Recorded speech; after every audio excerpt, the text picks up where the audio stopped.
on in Freetown, whose responsibility would it be to monitor those wells and be responsible for what you find in the So well? the town of Freetown obtains access from Acushnet for these properties and from the Wilkinsons on this. And we conduct the sampling on behalf of the town. So that's under the Mass Development Funding, covers all of this. Okay. And we prepare the reports on behalf of the town and share that information with Okay. these folks. I get it. You know, so now let's, if you want to just kind of think ahead Yes. in terms of best case, worst case scenario. Yes. Let's assume it's only soil contamination. The good thing is you've got a 3-foot cap, and there's something called an activity and use limitation, which is like a deed restriction. Yep. So that can also be implemented on the parcels. I mean, it's really, until we see the groundwater contamination, that's going to be a little different. And we don't know what that's like. Maybe it's, you know, we just don't know. There were some wells installed, but as you can see, they were sort of outside of the boundary of that lagoon. So really what we'd want to do is install some wells within the footprint of this former lagoon here. EPA, you know, was hindered a bit because there's a lot of vegetation, a lot of trees out here too. So, I mean, it was very difficult to get much deeper also. And there's also a perched water table. And we noticed that when we were out here. This soil is really tight. It's this glacial till. It's very hard to get through. We found groundwater at about 20-something feet. But there's this perched water table. So I think what happens is you get a lot of rainwater and it just sits there and doesn't go anywhere. So I think that's really what a lot of what they encountered when they were trying to do a lot of cleanup back here. So we're sort of doing this in a stepwise fashion. We do have some data. Right here it doesn't look so bad, but this will be the next step. So in terms of timeline, and we'll be talking about the demolition, assuming the demolition is more around the summer, maybe late spring or summer. Once the building's down, we'll do some vegetation clearing. That is, you know, with permission from the property owners, and then install these borings and wells in summer or fall. How long is the testing process for the borings and wells? Oh, it doesn't take long at all. So we take the soil, we collect the soil samples as we're advancing the borings.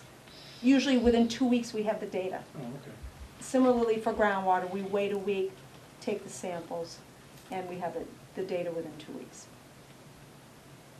Is that considered brownfield now? It is. It is considered a brownfields. Absolutely, it is.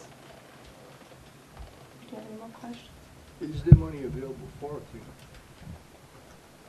cleanup? Mass development, if currently they're fully capitalized. If they get additional funding, there would be opportunities to reapply. The one issue is because this was a CERCLA cleanup, it sort of prevents you from getting any EPA cleanup money beyond this. Even though there is EPA brownfields funds, it'll be difficult to apply for that because CERCLA removal actions were already conducted on this disposal site. So when we talk about the Freetown site, we're talking about the Freetown disposal site under the MCP. So it comprises, again, the 2 County Road property, this lot 90, this lot 64, and a portion of this in this lot here, and this lot 1. Okay? Can I move on to the demo? Can I ask you a question? Absolutely. The acreage that you gave Lisa, was that the acreage for the entire No, property? no. Or just the? No, and because we haven't really, I haven't really calculated all But of the that. town, the piece that the town owns now, and the building, That's 1.6. 1.6. and the piece that the town owns now and back? Yes, this is all 1.6. That's all 1.6, okay. Yes, Thanks. you're very welcome. We'll not try to drop anything. Okay. Plan's pretty similar, but, so this is the demo plan, and this is a little interesting also. So we conducted a hazardous materials building survey of the existing building. And what we found was that, and we weren't surprised, there's asbestos in the building, lead-based paint, and some PCBs mostly associated with ballast from fluorescent lighting. The building is not in really great condition, so whether or not everything will need to be demolished as bulk waste, that'll be dependent upon whoever is awarded the contract to actually demolish the building. So I am currently working with Richard on preparing bid specifications for the demolition of this building. And there are a couple of interesting aspects to this. If you've seen the building, you know it's pretty close to the road, and there's not a lot of area on each side. If you're looking from the road and you're looking towards the property, you'll notice that there is a property back here. It's a residential property, and you'll see this a hedge here. They really don't have any frontage to get onto the property. So what they've been doing is they've been really using the Freetown screw property as their driveway. In addition, there's a bus company that is also using a portion of the Freetown screw property as a turnaround. Okay? They've been doing that for years. Yeah, they've been doing that for years, absolutely. So what we're going to need to do is, as part of the demolition, is install a pretty good-sized fence, probably about 6 feet in height, with filter fabric. And because we're just going to really need to communicate to this property owner that there's going to be a fence here for maybe 6 to 8 weeks during the demolition. We are going to require that a police detail be in place, and there's going to be a traffic management plan. And the good thing is, by having the police detail here and communicating with the bus company owner, try to slow them down a little bit as they're turning around. Because we're going to need to get on this portion of the property, we're going to also require access from this property owner, I believe it's Corrugated Box Company, to also install this temporary fence that'll extend, I don't know, it's probably about 20 feet onto their property. So it's really working with them to make sure that we're really not in the way and we impose on their business. All of the work will be done during the week. There'll also be, which is very important, these dust suppression. And we anticipate the way that will be done is by applying a water mist. It's my understanding there's a hydrant down the street here. So water mist will be applied during the demolition to suppress the dust. So obviously that's a concern with any type of demolition, but especially because there are hazardous materials in the building. Also the reinforced concrete, that's actually going to take the longest. I mean, the building will come down pretty quickly, but the reinforced concrete's pretty thick. The back part of that building has already collapsed. I know, it has, it's already collapsed. But again, so the reinforced concrete is really what's going to take the longest to do. What we do anticipate is it's still a portion of that, remember that discharge pipe I talked about earlier? When EPA did their removal action, it's our understanding they cut the pipe to the building. But we assume there's a bit that still remains in the building.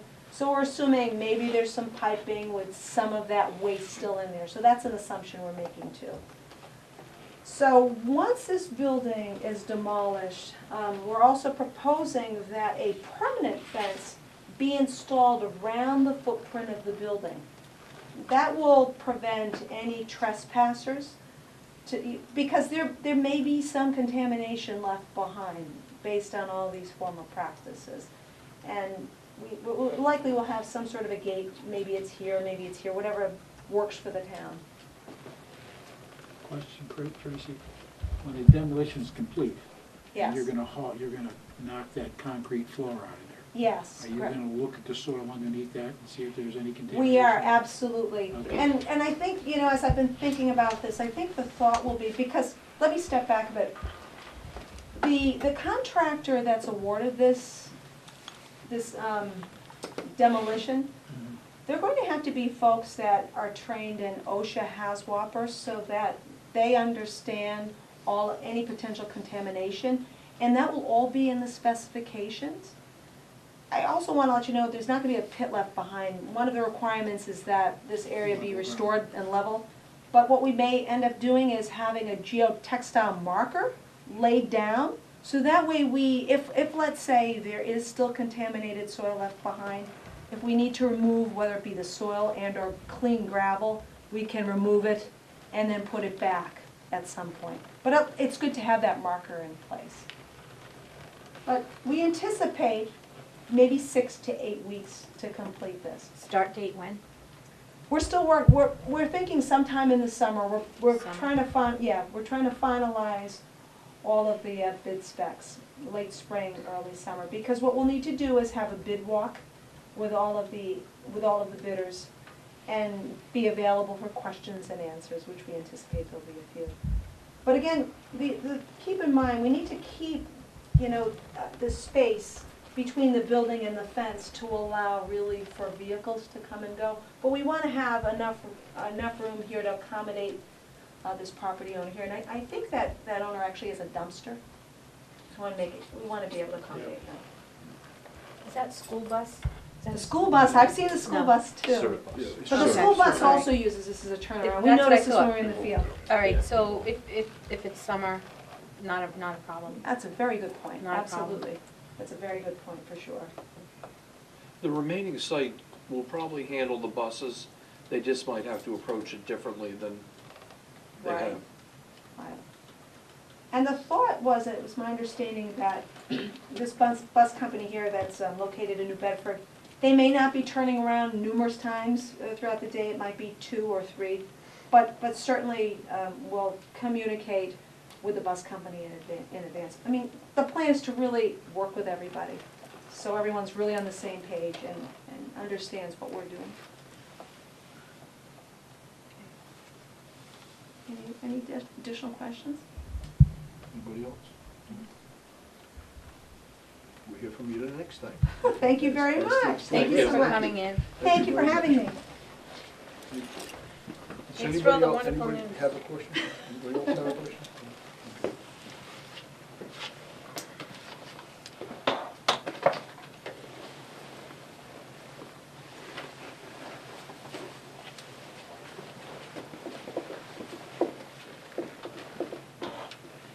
Do you need a hand with any of that stuff, Tracy? No, I think I'm fine. I was I gonna was- no, volunteer. Because I was gonna, yeah, you I were was gonna laughing volunteer, at Mr. Mr. Sawicki. No, I was laughing, we think that this must be just mostly women that like to carry a lot of stuff, and I feel like I need a pack animal sometimes, Bear with me, I don't wanna, I feel like I'm holding up. Oh, no, you're not. You're not. You kidding me? 10 o'clock we'll still be here. Are you serious, Oh, really? yeah, pretty much so. I just don't wanna leave without my keys. No, I'm just trying to make room for No, cauliflower. you can't leave without your keys. She wants to get her cauliflower. Yeah. Yeah, Leo will take a case out for that. I know. Take 2. Yeah, or 2, for your trunk. Take, yeah, take as much as you want. We can continue. Oh, yeah, absolutely. All right. Listen, we're not trying to rush you, you take all the time you want, we're just gonna go on to the next thing. Okay. Hopefully we can get out of here at 9:30 instead of 10. The next thing on the agenda is a letter from Mary Ellen Hawes / Lees, and this is a notice to the town of Freetown to remove forest land from the chapter 61. The purpose of this letter is to notify the town of Freetown of our intentions to remove 7.71 acres of forest land on Burley Road, currently classified as forest land under chapter 61, in order to change its use. This area is the site of the proposed solar panel array. The entire solar panel array layout is planned on a portion of Freetown Assessors Map 242, Lot 108, and Lot 111. If it is the town's intention to waive its rights of refusal on this property, we would request to consider doing so at its earliest convenience. So basically, we have the right of first refusal on this property. That's okay. Kind of liked it. So we I'll make want to a- buy the land? No. Okay. I'll make a motion to refuse lots 108 and 111 on Brayley Road. Second. All in favor? Aye. Aye. All right, that was some. The next thing on our agenda here is the annual renewal of the Class 2 motor vehicle license for Jan's Used Car. Number one is for Jan's Used Car, they're on 11 County Road. I hear a motion? Well, It's a Class 2 license. question. Yes. Is the taxes all caught up and the legalities in place? Yeah, the last time we had this before us, the taxes were all set. We just asked the building inspector to go by to make sure there was room for 25 cars in front of the fence, and she verified that, so we're good to go. I'll second the motion I'll make it. then. You make it, I'm second. Okay. That works. That works. All in favor? Aye. Aye. All right, the next one on the agenda is another Class 2 motor vehicle license for John LaRonda Jr. doing business as John's Auto Body and Sales on 26 Gurney Road. This is a renewal. Your pleasure. Make a motion to approve with discussion. Second. Is Mr. LaRonda still the owner-operator, or is he just, No, he's the owner operator, he's back. okay, His son that was running it for him is down in Virginia, Down in and John's back here. okay. Because at some point, when that all goes, Yeah. somebody's gotta take over that, and I didn't know if that was the case. Okay. All in favor? Aye. Aye. Aye. All right, that's done. The next thing is to approve some minutes of some prior board meetings. The meeting of Friday, November 1st, 2013 at 9 a.m. And we also have the minutes of Tuesday, November 12th. And this was at 6:07, was the regular Monday night meeting. Has everybody had an opportunity to look at these minutes? Yes. I did. I'm retired, I got nothing left. I'm retired too, so I had nothing Oh, else to blah, do blah, but blah. read minutes. Motion to approve the minutes of November 1st and November 12th is written. I'll second. All in favor? Aye. I'll abstain, How come you abstained? Because you weren't there? because I wasn't On there on either one? on the November 1st. Oh, okay, but this, you were at this, you were at the, I thought we were just doing the first. oh, all right, we're gonna do the 12th next. Okay. All right. How about a motion on the 12th? A motion to approve Please. the minutes of November the 12th is written. Second. All in favor? Aye. Aye. All right. That is done. Board of Health. Discussion here. with the Veterans Agent. Oh, that's right, right, I went right by, sorry about that. I'm right by it. Dan. God. All right, Dan is here to discuss with the board the chair of honor for POW and missing in action. Yes. So, Was the email that I sent shared with the select board, did everybody see this? There wasn't any detail attached Okay. to it. All right. My first contact about this was on the 17th of December. That's the date of the email. I thought it was later than that. And this comes from a gentleman. I'll read what he said to me. Dear Brother Dan, my name is Frank Ardita. I am a retired Command Sergeant Major and member of the Rolling Thunder, Chapter 1, Massachusetts. I'm sending this email to you to request an appointment with you in the hopes of your support for the placement of a POW MIA Chair of Honor in the Freetown Town Hall. Last night on December 16th, the Middleborough Selectmen voted to place this chair in the Town Hall. Paul Preventure, who's the Veteran Service Officer of Middleborough, the Middleborough Veterans Council, and Rolling Thunder, Mass. Chapter 1, all presented a support for this action. I would ask you for a meeting to discuss the possibility of support for the PWMIA chair in Freetown. I forwarded this to Richard because I would support this. I know what they're talking about. In fact, if you go to the website on Chair of Honor, this past year Fenway Park did a Chair of Honor in the outfield in the I forgot where this was located, but it's in the grandstand somewhere. And they also did one, the Kraft family did one at Gillette Stadium. Now I'll read a little bit of this blurb from them. We are proud to partner with Rolling Thunder. Oh, this comes from the Hussey Seating Company. They're the ones that manufacture the chairs. The chairs that they put in at Fenway and at Gillette are the same chairs that they bought from the Hussey Company that are in the rest of the stadium. But these two chairs have a specific plaque that's placed on it, and it's separated from all the rest of the chairs. We are proud to partner with Rolling Thunder Incorporated to supply chairs for the POWMIA National Chair of Honor program. We offer our thanks to Rolling Thunder Incorporated, who has made this effort a central part of their mission, and especially to the visionary Joe D'Entermont, the president of the Massachusetts chapter, who started it all. They work tirelessly to make sure that over 91,000 service members who are POWs and MIAs since World War I are not forgotten, including current POWs, of which I wear the wristband for the Bo Bergdahl, who's the only POW from Afghanistan still being held by the Taliban. Program mission. The Rolling Thunder Incorporated POWMIA Chair of Honor program is intended to support Rolling Thunder's main mission by bringing daily reminders of the POWMIA issue to cities and towns big and small across the nation.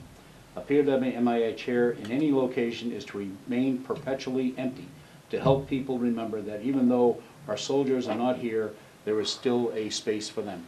POWMIA chairs of honor can be found in public spaces ranging from professional sports stadiums to small town city halls and everywhere in between.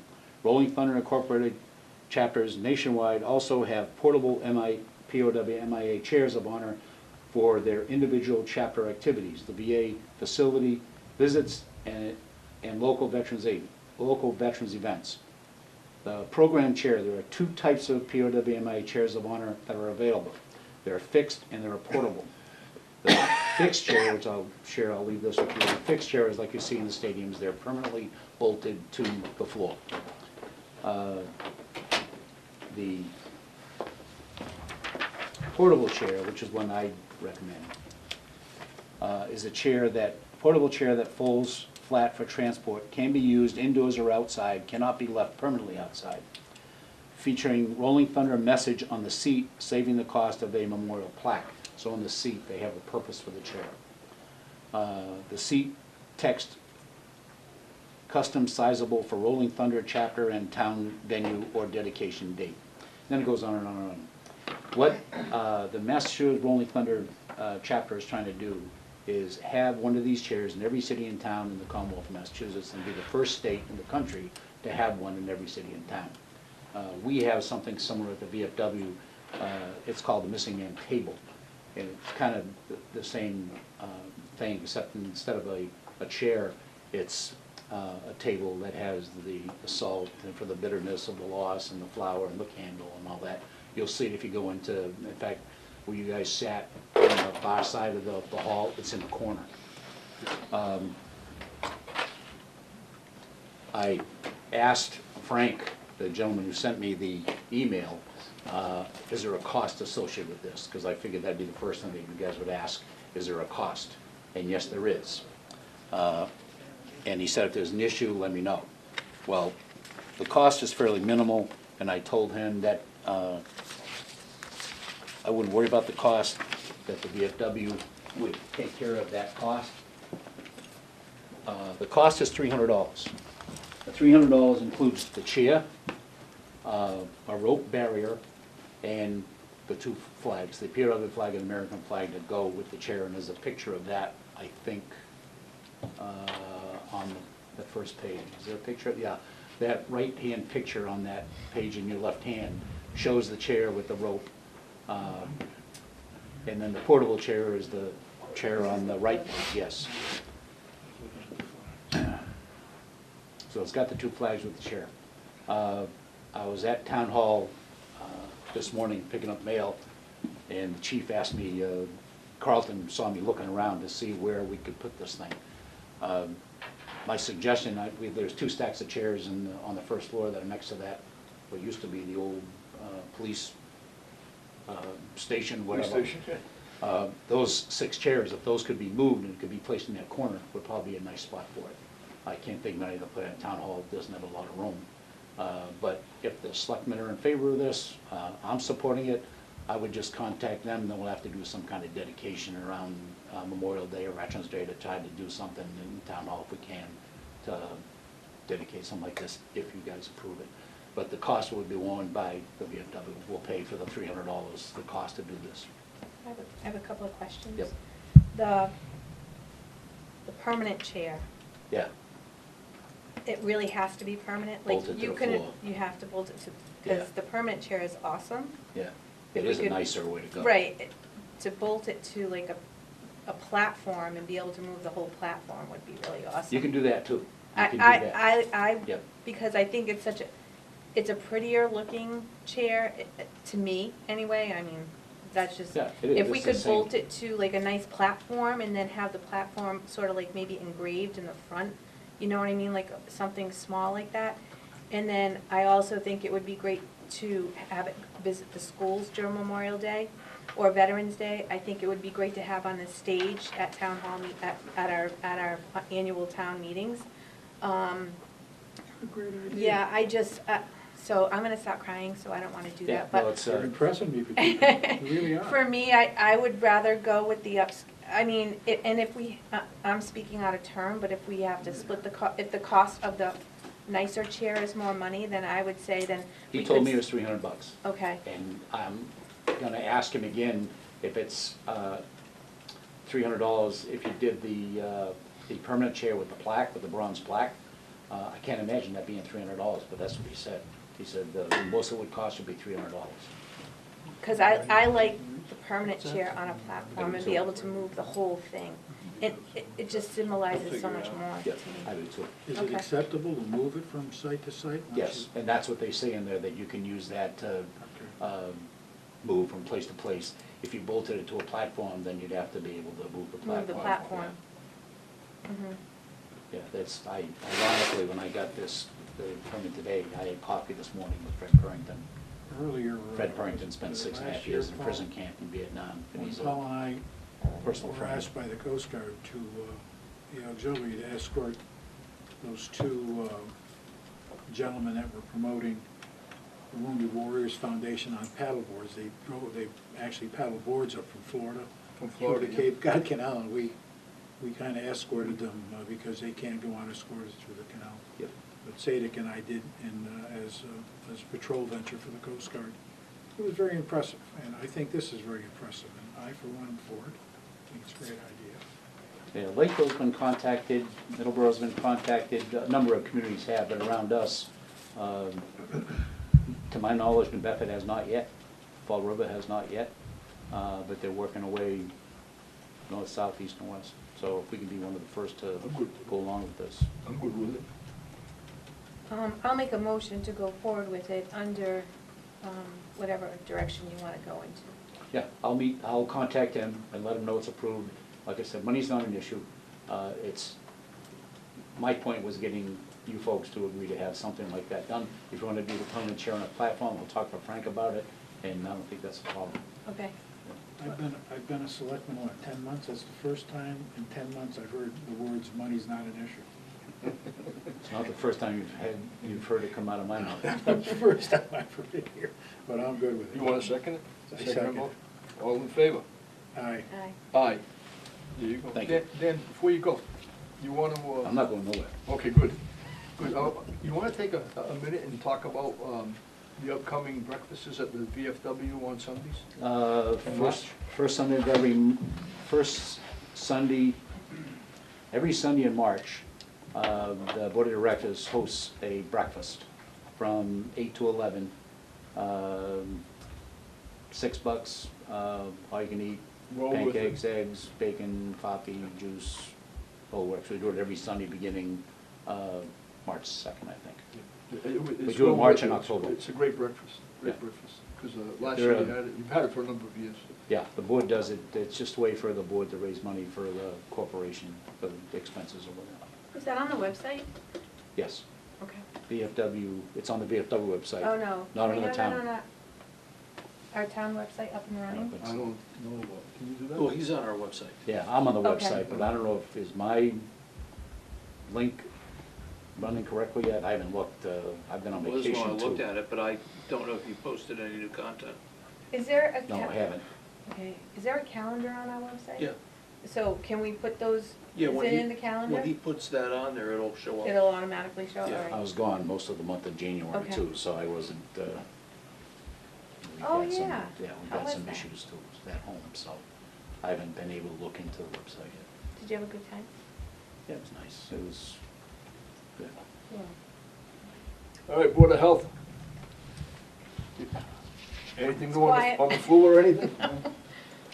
All right. Next thing is Personnel Board. I have a couple of things.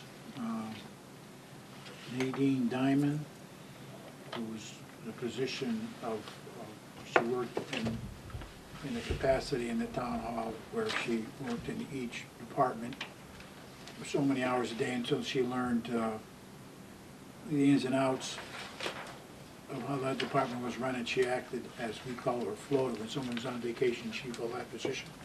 She offered us a letter of resignation,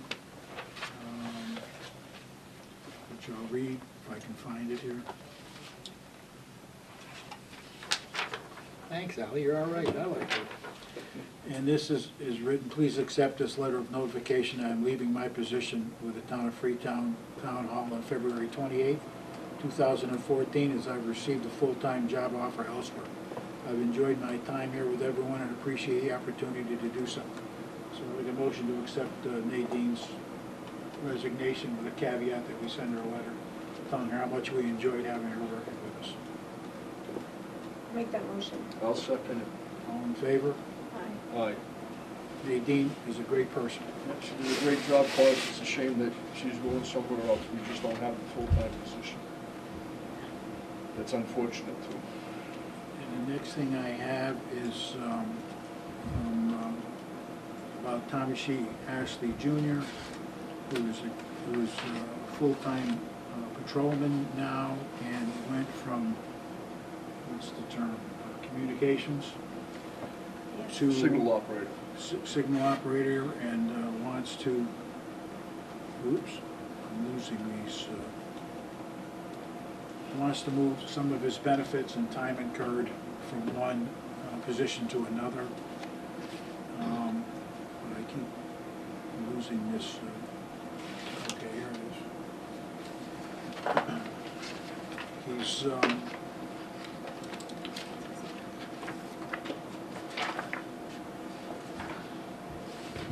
his letter states, as you know, he's been continuously employed as a full-time employee since I was appointed a signal operator on July 11th, 2011.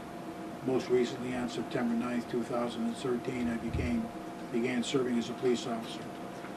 At the time of my transfer from dispatch to police work, I accrued 10 vacation days, 273 hours of sick time, and 48.5 hours of comp time, based on my continuous full-time employment. I'm requesting that the town recognize 2 years of continuous employment for purposes of calculating vacation leave, parentheses. I have not taken any vacation days during this fiscal year. Longevity and step increases. I am also requesting that the town transfer my sick leave and comp time from the communications center to the police department. For purposes of simplicity, I would request that the date of September the 9th, 2011 be used as calculations. Please be advised, I am not requesting any action on the issue of seniority. I think that this is very acceptable. I'm thinking that we should buy his comp time out as when he was a signal operator, and move ahead, moving his vacation and accrued time forward to his position as a patrolman. I'll make a motion to approve. Second? I'll second it. Discussion. Discussion. As you know, before this came, I had Ally look up what we've done in the past, and we have done this in the past. We did this for Brandon Wixon, so there's no reason not to do this since it's been past practice. Also, the request for the comp time impact buyout was actually submitted by police chief. So we're following the lead on the police chief on that one. So I'd like that in the minutes, and, that's it. So we're gonna buy out his comp time.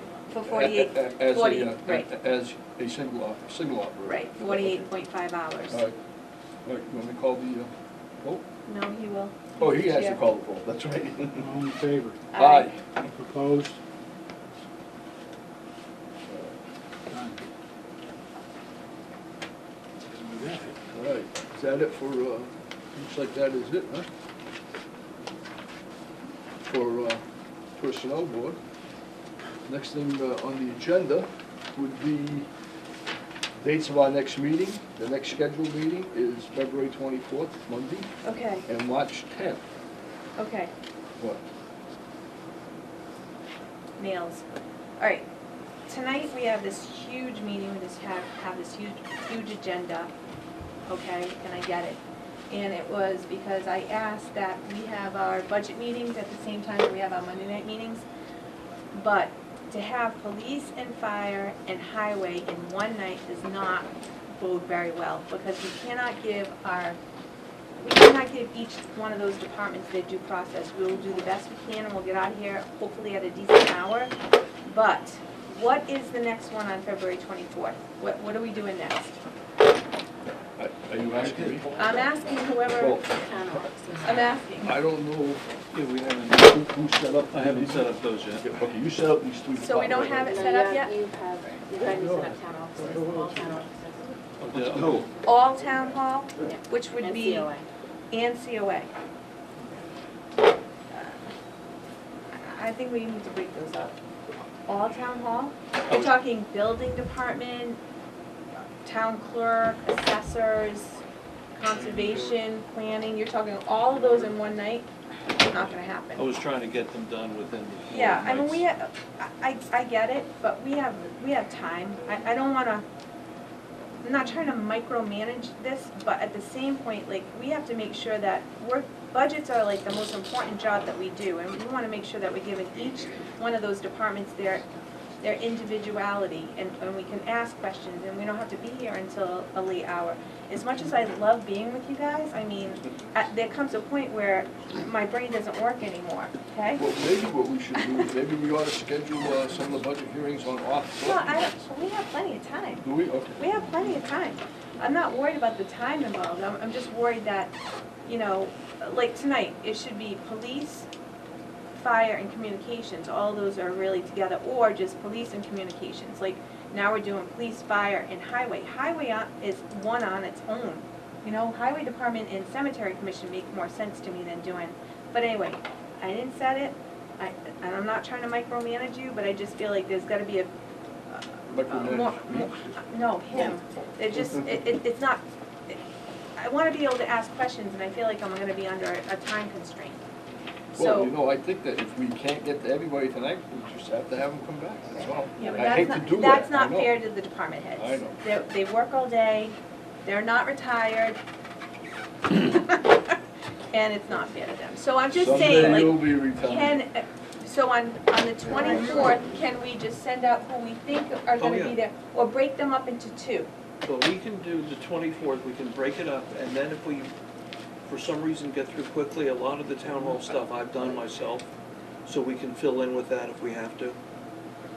That's fine. I thought the board wanted to finish it all in 4 nights, that's why I started scheduling that way.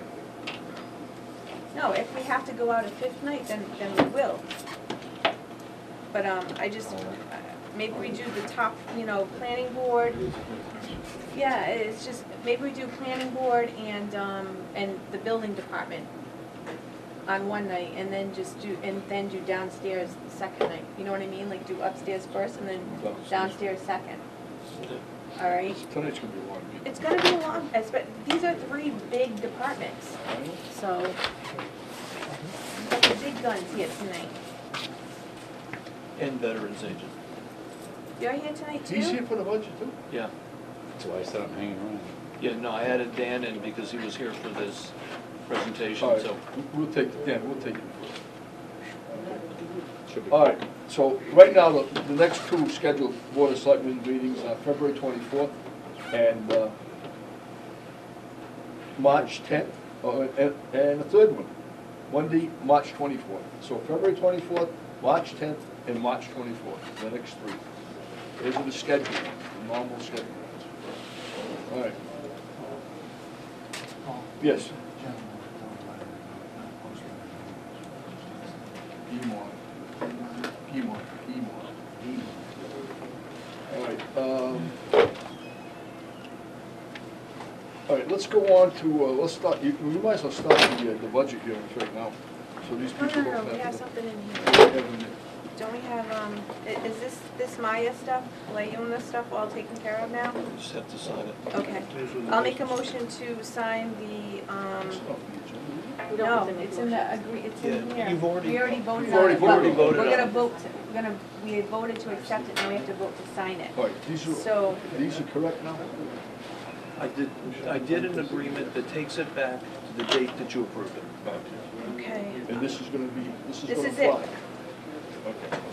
Yes. This is fly, all right. All right, I'll make a motion to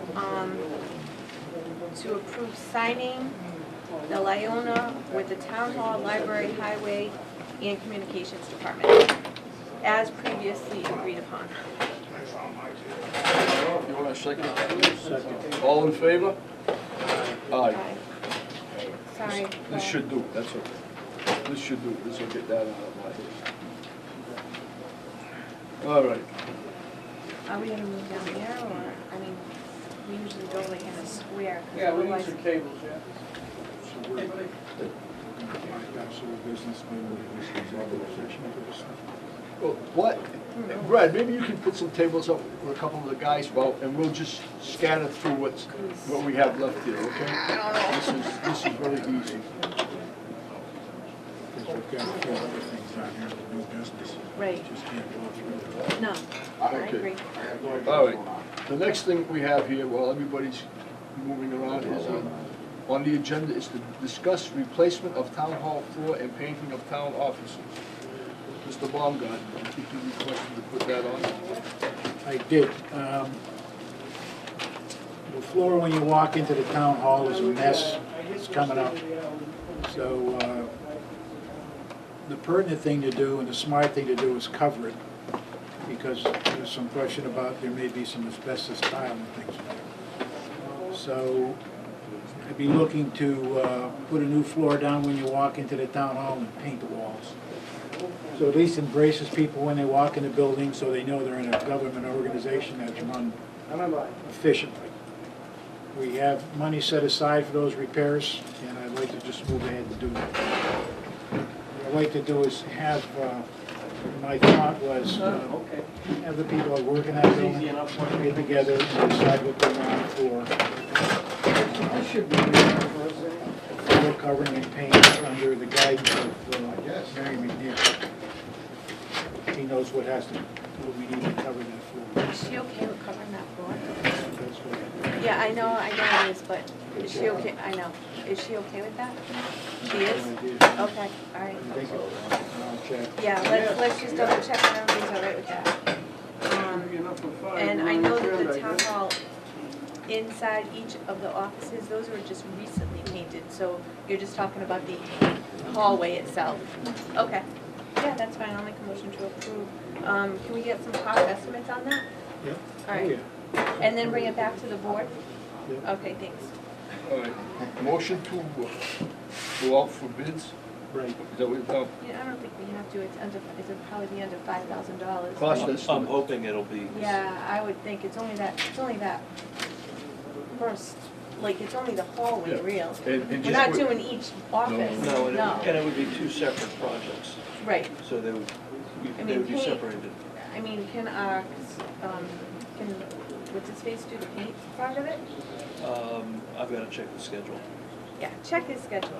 because if we do it, we actually have to have them do it on a weekend. We can always go back to the, To the what?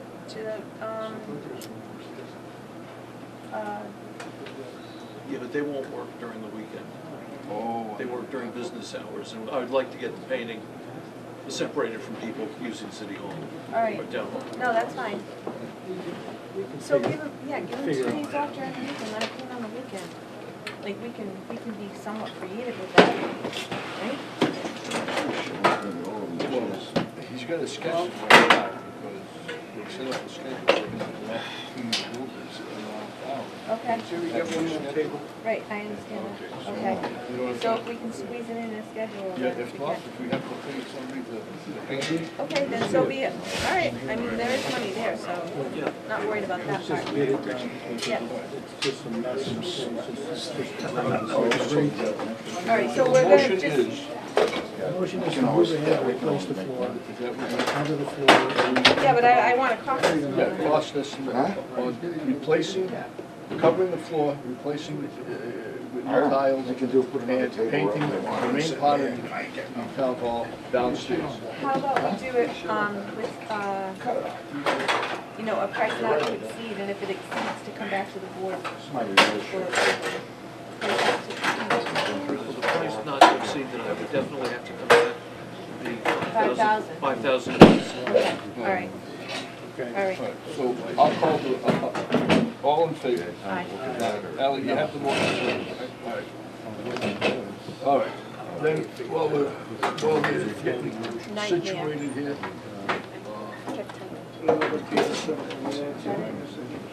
old business? I don't know, it keeps dwindling. Well, old business is Rochester equipment, Yep. that's gonna go on That's all forever.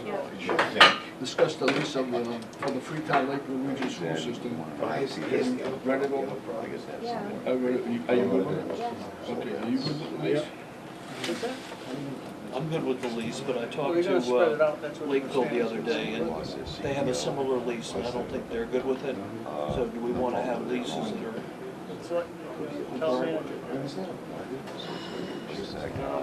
I don't think we should have it. No, but, When are they gonna be good with it? You know? I'll swing back and talk I to don't know, when they find more money. Can they get through the? Postpone this last thing until we figure it out. Yeah, just leave it on there. One of the items that they talked about, I thought, was a non-consequential item, and that was whether you describe the property as a legal description or not. I mean, we all know where it is. And there were a couple of other things that I thought were not really substantive, but Well, I'll. yeah, but you know what? Can you point those out to me, because there might be an underlying reason for that. Okay, All right, so can you point out, send me an email with their discrepancies, and like I said, there might be an underlying Okay. reason why they're thinking like that, and I might be able to figure that all out. right. I had a conversation with Rita last week. She got interrupted, and I'll get back in touch with her. Okay. You'll share all that with all of us? Oh, yes. All right, here we go. We're gonna invite, We'll take Dan. We All have right, Brad, executive session. you wanna, no, that's at the end. You wanna open up your meeting? Yeah, I'll bring the Freetown Finance Committee meeting to order now. Okay. All right, we have, this is the first night of budget reviews for the upcoming fiscal year 2015 budget. And we have a pretty comprehensive schedule tonight because we have police, fire, highway, and also the Veterans Agency. So to be fair, since Dan doesn't have a big budget, Dan, why don't you go first? You can do it right from your chair.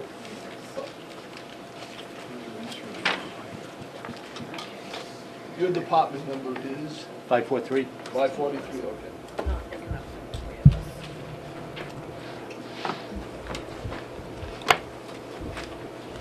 543.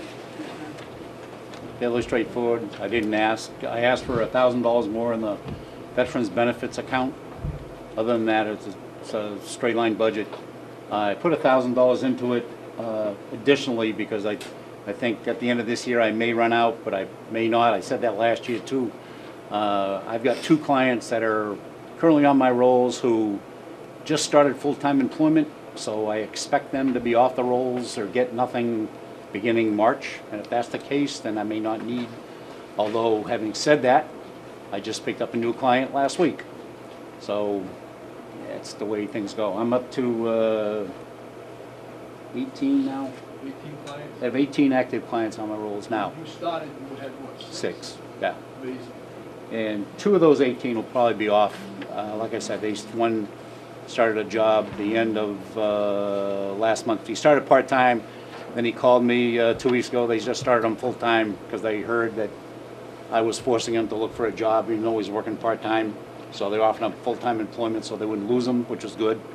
And then the other guy's been, he started the same thing, part-time, working. He's got a job in Lakeville doing computer repairs.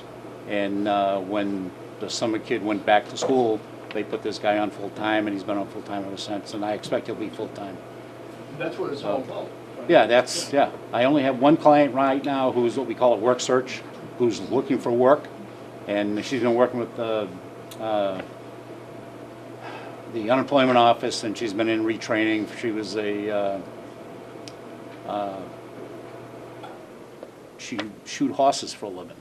Well, not a lot of call for that anymore. So now she's doing it through computer training and getting into other things, we hope. All right, so we're talking about a change of $1,000 in the budget. Yeah, can I mention one more thing, Paul? Sure. Sorry. The other thing that happens right now for me is, and it's happening with most of my clients who are on LEAP, on fuel assistance, once they run out of there, they have to be on fuel assistance in order to get this benefit. Once they run out of fuel assistance, they're entitled to $500 worth of fuel. They have to pay for it first, and then they get that reimbursed by me. We get 75% of that $500 back, but it runs from November till April 1st. And most of my clients who are on LEAP have already run out of their fuel assistance. So this February's warrant was a little bit high because I had 2 or 3 of those clients that used up the $500. Dan, who reimburses you the 75%? State reimburses the town. Money we spend this fiscal year gets reimbursed next fiscal year. Is there ever any issue about them saying that we don't have any money, or is that, No, actually, the veteran service budget this year was increased by 30-something%. so 75% comes out of the state veterans budget? Yep, yep. We spend 25 cents, it costs us 25 cents on the dollar. Last year you had 19, what do you have this year? 18. 18? As of right now, I got 18 active. And I've had a total of 27 total since I started. In and out. Yep, and most of them got employment. I lost 2 to death. And one of those I kept because the widow was still with me. All right, you guys on the finance committee, you guys following along here, right? See what the situation is. The board? Okay. Do you want to do, are you doing Memorial Day and Veterans Day? That's no change in that. When I buy my flags, well, the flags that we buy for Memorial Day, I just bought. 75% of that expense is reimbursed. And I usually spend about $480 to buy Memorial Day flags. Those are the gray flags. What comes out of that account too is the wreaths for Memorial Day that we buy. I buy 5. And then the rest of the flags that I buy for the memorials that we have in town. But what I do is I watch for them. All the flags I buy are made in USA. I make sure that when I see a sale, I buy them. I get 2 for the price of 1. So that's why that budget's pretty much stayed the same. Okay. Are those the only 2 budgets that you? Yep. go over? I'm all set. Thank you. Do you all set? I'm good, you know. Guys, any No problems? questions with me?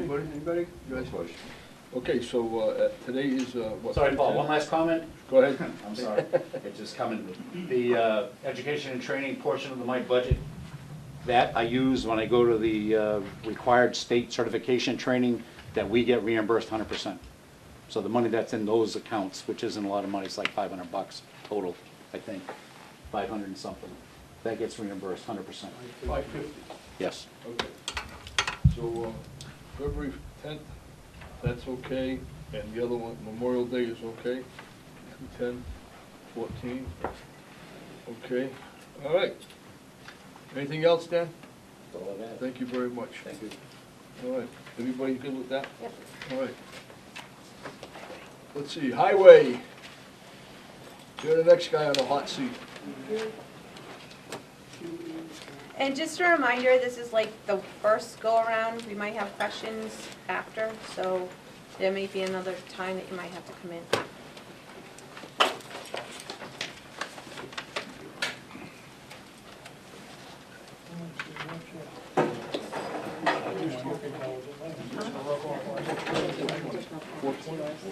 This one, one higher. I already added yours. Why are you babying them? He was sitting next to me, I didn't baby Paul, Paul added his own in. She's probably struggling around, phone, Hey, get out of the way, Debbie. Can you hand this? Hello. This is your added salary stuff, I made copies. Just because I'm retired doesn't mean I'm useless. FinCom, that's your copies. Boy, You you added know to your you signed binder up for this. that we made for you? Hey, That goes behind your really cranked budget. up tonight. You got that. Okay, I got that. If you didn't make it. Craziness. It's 420. Highway 420. I'm not sure if But it yeah, will. how many books are you- No, I like the binders. Everybody has the same thing.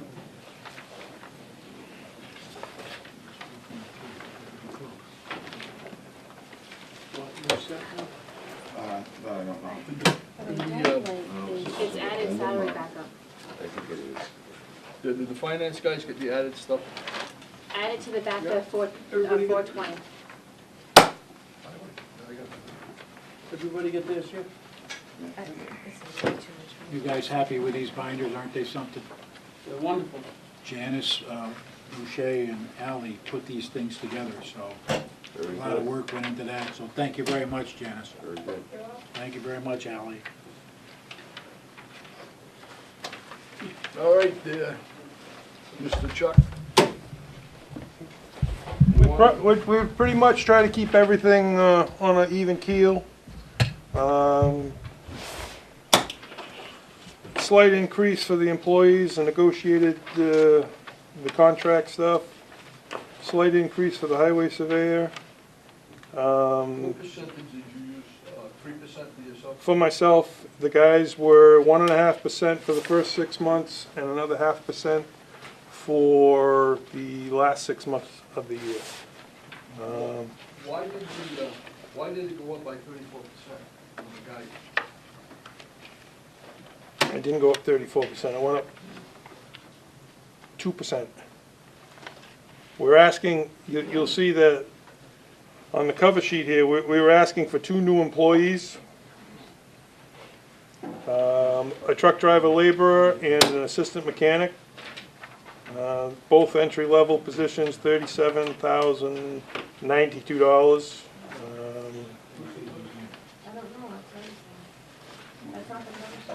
I don't see it, where is it? Yeah, I don't know. I know I read it somewhere, but. It's after the budget sheet. It's his cover letter. Oh, it's his letter. Oh, okay. Is this just add-ons or is this the new figure? Oh, those are add-ons to Those the are add-ons documentation to from the the budget, department. so All right. after the salary.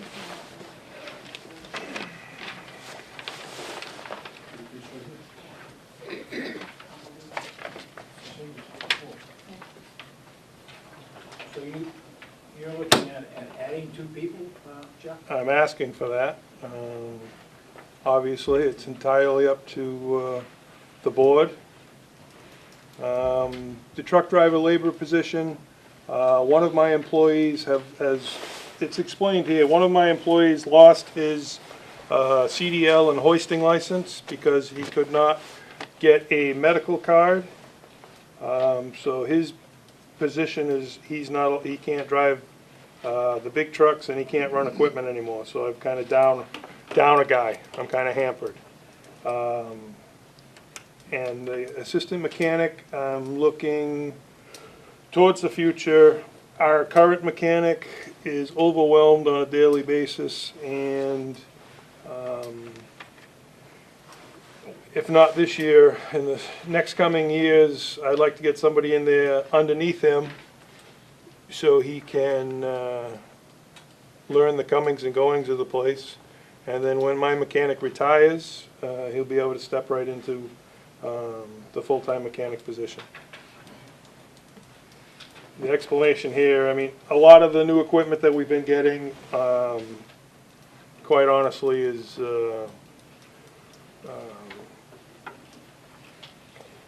you know, all the current mechanics, you have to be up to date, you have to be educated, you have to go for training, we don't have laptops, we don't have scan tools, we don't have any of that stuff. The town eventually, either we're gonna have to decide we're gonna send everything out and pay whatever labor rates are, or we're gonna have to have somebody in there that's trained. You know, I think for the fire apparatus, police cruisers, all our stuff, senior vans, we're in the 60-some-odd vehicles that he's taking care of, not including lawnmowers and chainsaws and all the small things associated with that. So he's got his hands full on a day-to-day basis.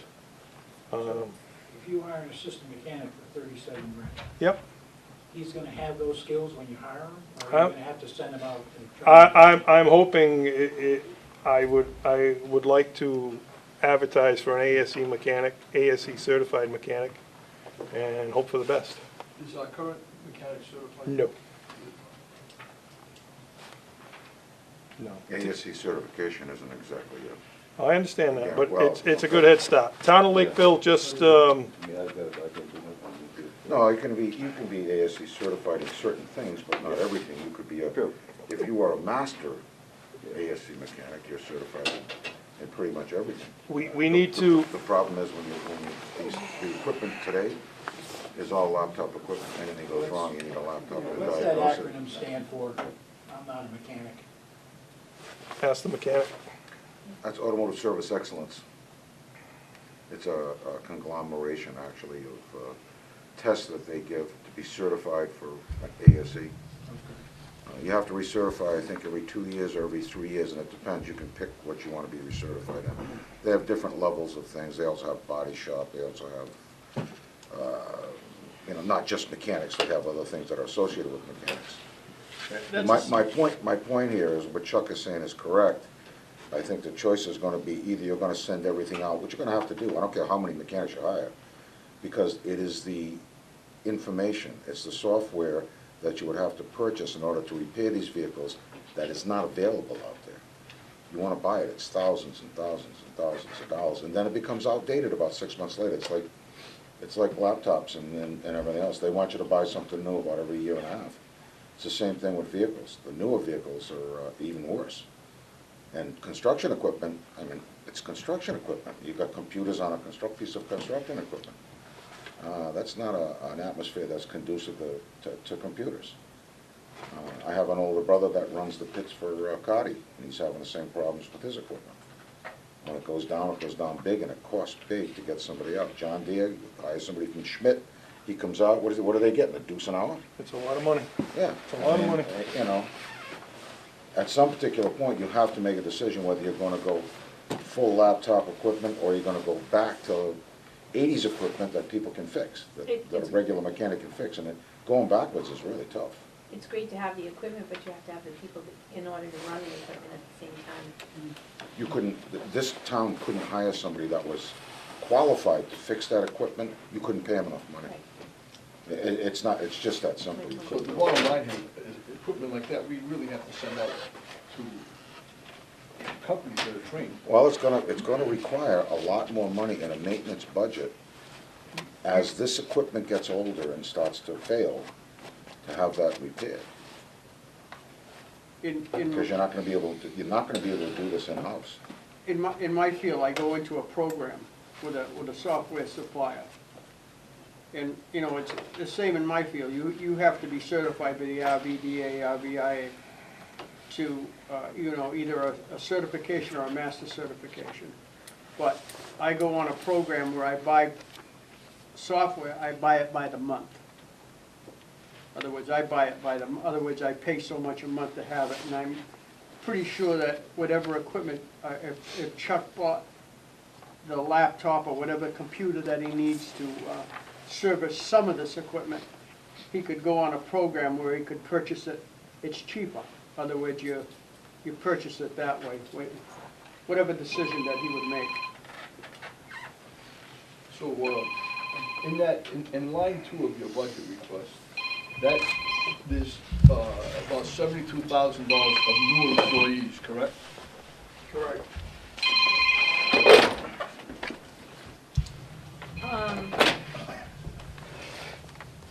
I'm just gonna read your line. An additional employee will be necessary to pick up the slack until the present employee qualifies for retirement. When will that be? April of 2018. April of 2018. 2018?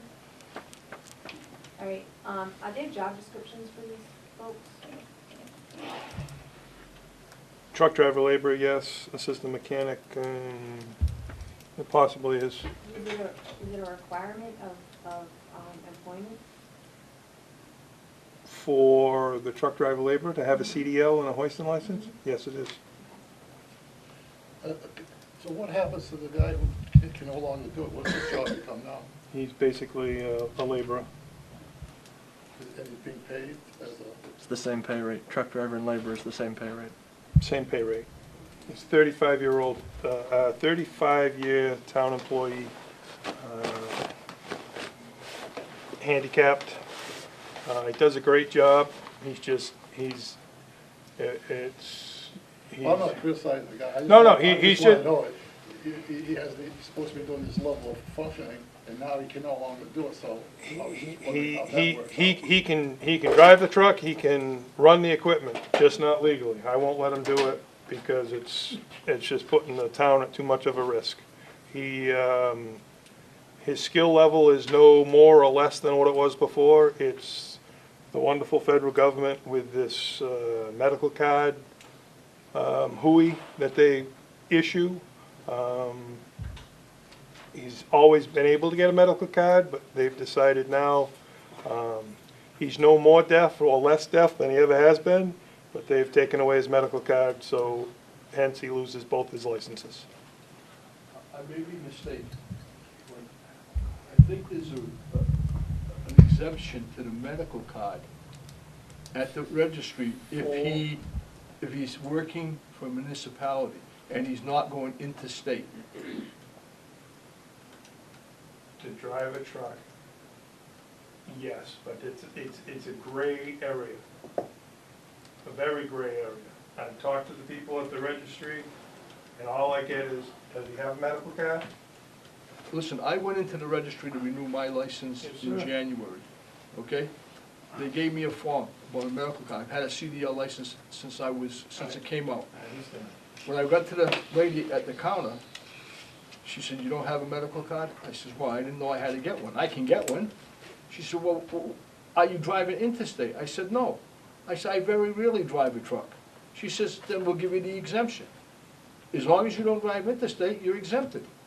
His license, like I said, his license has been revoked to a Class D, and his hoisting license has been revoked, period. Okay, I just thought that would maybe a way to get around it. The next line is the increase in the uniform budget. And that's only the two, does that include if we do the 2 additional employees?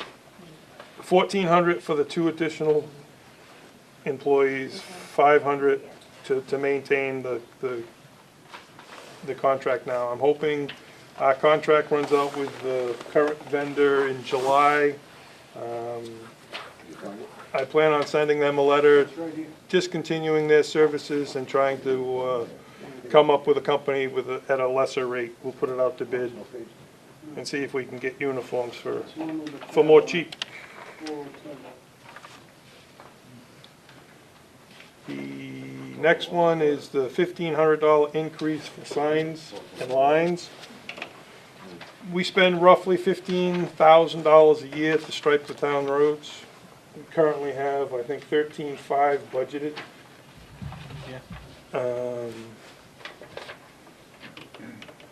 And then the $4,002, we've been level funded for, I think, the last 8 years. So we basically just took our operating line of 72,000 and change, and I tacked on 5%. Just to, huh? That $4,000 represents 4 truckloads of asphalt. Again, in 8 years, we haven't seen an increase. Obviously, the price of everything has gone up. 8 years ago, I paid $20 for a street sign, just the post. Now I'm spending almost $50 for a post. Chuck, now, you're talking about other supplies right now. Yes. Okay. So you added 4,000 for asphalt. No. I just took my operating line for all operating, which is roughly $72,000, and I just tacked on 5% onto that figure. I didn't think 5% was asking too much over 8 years. And prior line, the prior one you talked about was signs and lines. That's basically for street, the striping of the town's roads. Right, your last budget item was 13.5 and you went up to 15, right? Yes. At that 1,500, we spent, 15,000. yes, 15,000. We spent approximately $15,000 this year on striping the roads. Yeah, actually, year to date, as of December, was 15,235. Again, when we stripe the roads, I mean, I can do less if I have to. You know, we just won't stripe a certain road or whatever, but whatever we have in that line, we just roughly do the math and that's what we stripe. So this is the biggest jump that you have in your budget. It has to do with 2 new employees.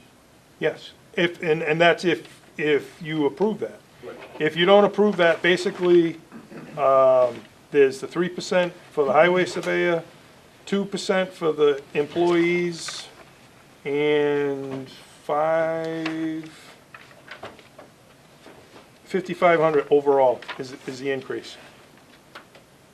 Like I said, we've tried to, I understand there's no money, and we've tried to do our best to do our best.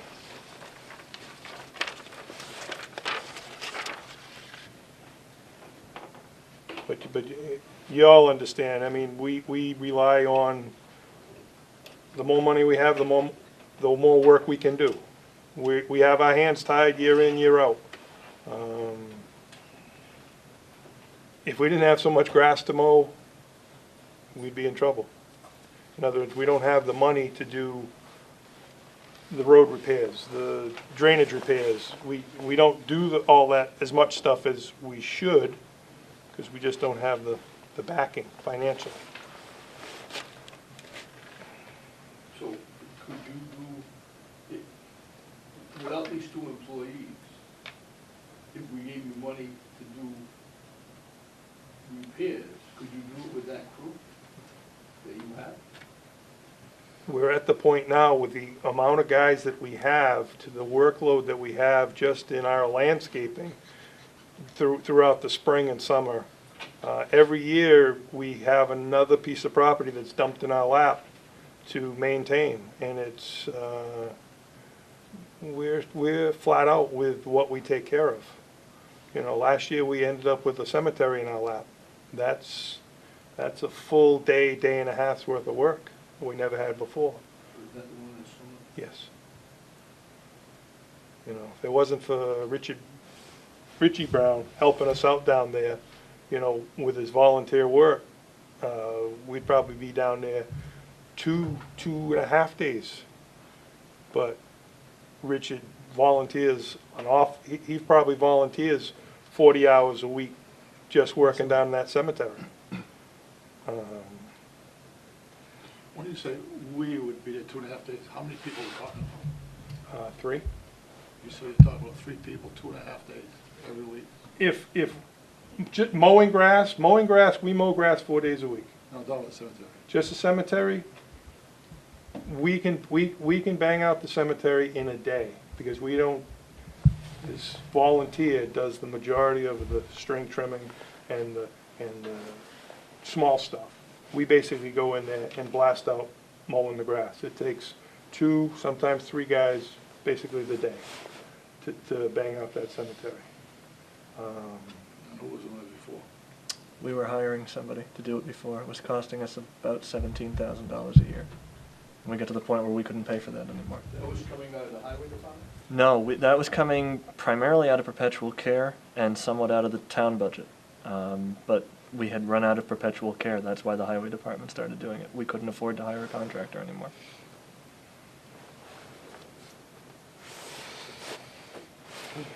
Your other budget, Chuck, is 423, that's the snow and ice removal?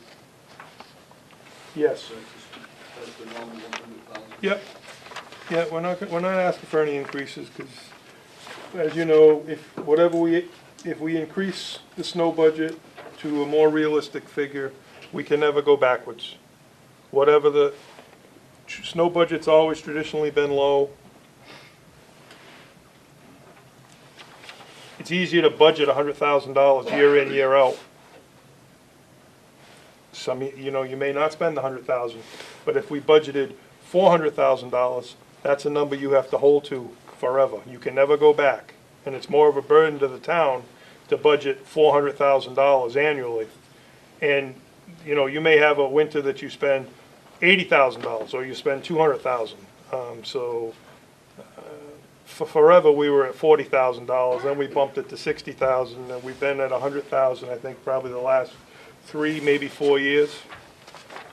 So yeah, we want to hold the snow and ice at $100,000. I think the street lights stayed the same at 11.5. Went down 500. So what are we, 11,000? 11 even. So 11,000 for the street lights. Okay, I'll open it up to questions from the board and finance committee. Anybody have any questions? Finance? I guess the only question I have is about hiring a mechanic to do something that we don't have the equipment for him to use. So we're gonna get this guy who's got all this training, all this ability, but then he doesn't have the tools to do his work, so why are we hiring a guy with all this ability?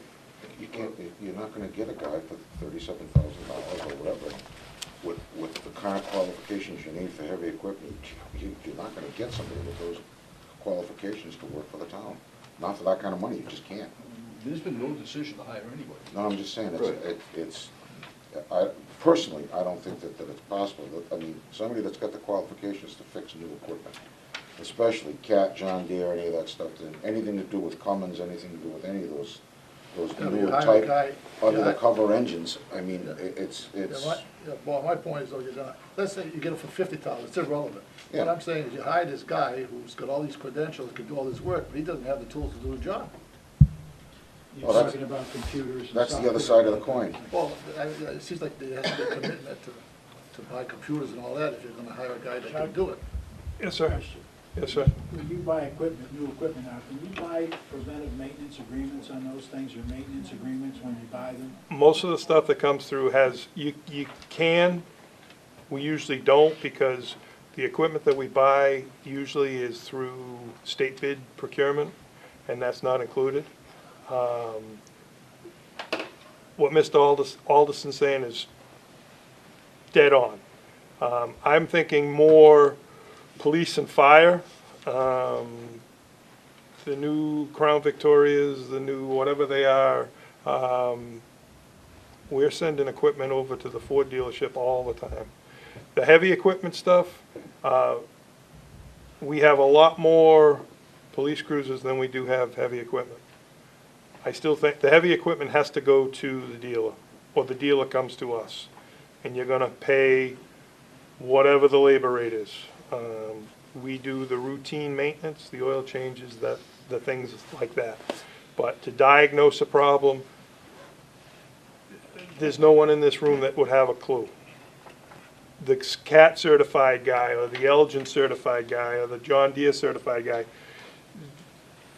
those companies pay those guys $50, $60 an hour, and the training is intense. There's no slackers that work for any of those companies. And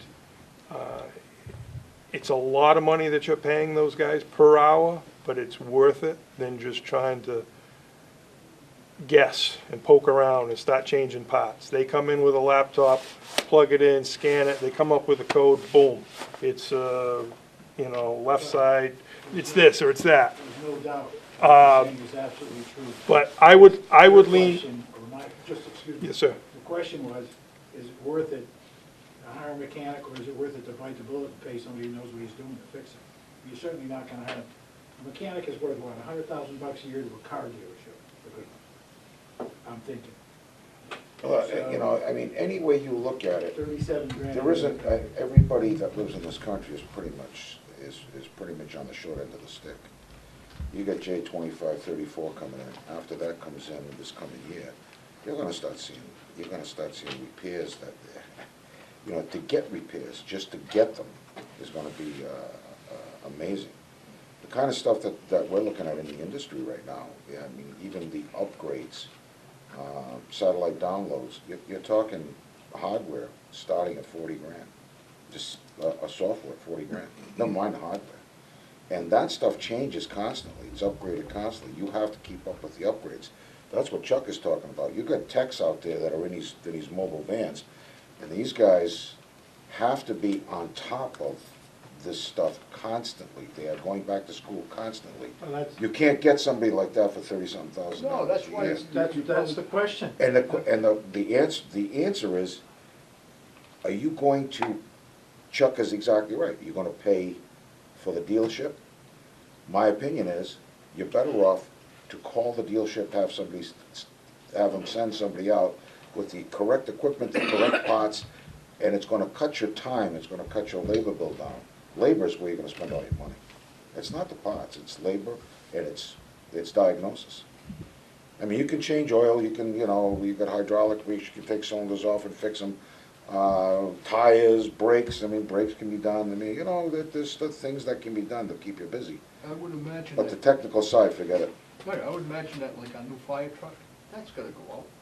When there's an issue with it, the new cruisers, chief, you gotta have computers to diagnose what the issues are. Well, there's gonna be a big difference between diagnosing engine transmission failures and the rest of the vehicle. Right. You're gonna have to have two companies for that. One company's gonna take care of the rest of the vehicle, one company's gonna take care of the running gear. So what's the answer? Oh, like I said, some of the stuff that can be done in-house, but for the most part, especially all of the new equipment, anything that's under the cover, that's a laptop vehicle. Unless unless you wanna spend massive amounts of money on software, which may or may not be upgradable, and it becomes obsolete quickly, that's my point. It's like any of this other junk that you gotta buy, this computer crap. It just becomes, all of a sudden it's Windows 28, and, if you don't buy it, you're screwed. But Chuck's quandary is sooner or later, they're gonna break down. You either gotta bite the bullet and pay somebody to fix it, or you gotta Well, train somebody to do it. but What again, you're saying is you're not gonna get somebody for 37 grand a year. And the software is gonna be a huge cost, so. Yeah, but they're talking about two different things. What we're talking about is diagnosis and computer problems. That's one problem. Mechanical problems are probably something that can be handled in-house. If you've got to put a piston, if you've got to have a piston repacked, if you've got to tires or brakes, stuff on trucks, that can be done in-house. But, to diagnose these things correctly, so you're not spending tons and tons of money just throwing parts of the vehicle, like a loader or a backhoe or something like that, you gotta call the big boys in and have them do it. All right, anybody else have any other questions on this particular one? As you all know, that this is the preliminary, this is the first visit, and as we start working our way down the budget, then we'll have other visits. All right, Chuck, anything else on your end? Actually, I got one other Could I question. make a request? Could I make a request?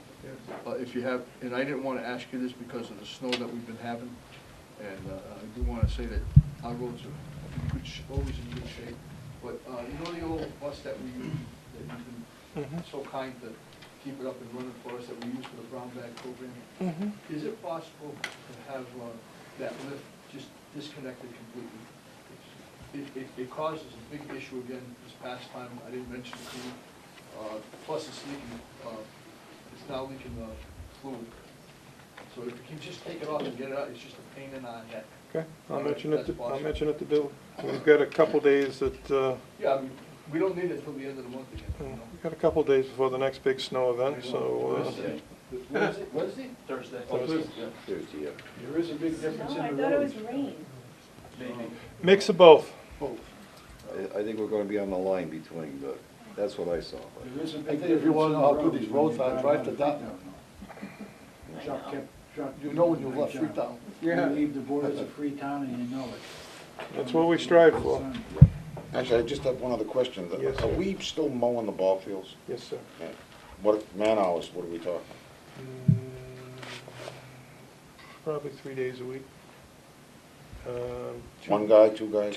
Two, sometimes three.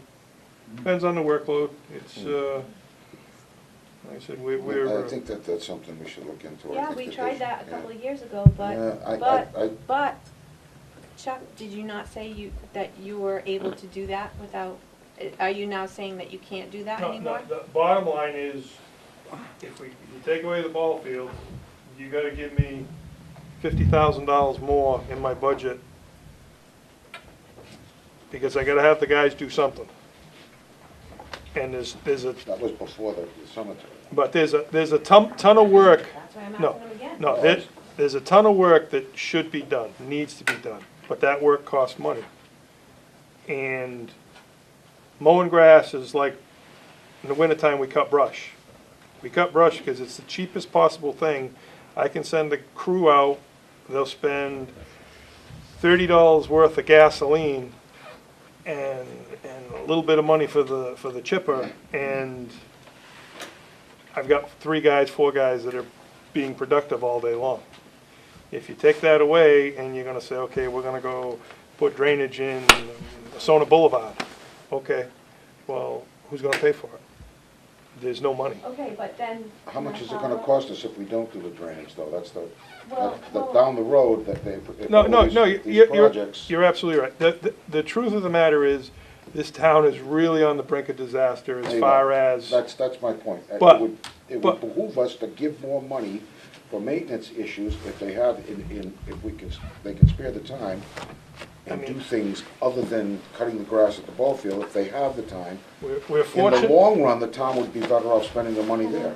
Yes, go ahead. I may agree with you, but we've asked for a 5-year plan or a 3-year plan to see exactly what big things need to be done, so we can know what big things we can project for. So we've asked for that, and we haven't had it. I've asked you year and year and year, and we haven't had it.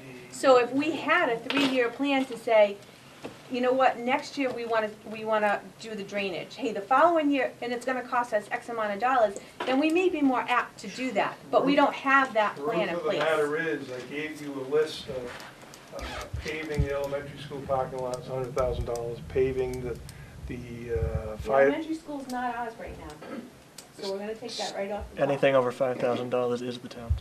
Station 2 Not the parking elementary lot. school. Everything over $5,000 What? it's in the regional agreement. Everything over $5,000 is on the town's. The lease is irrelevant to that statement.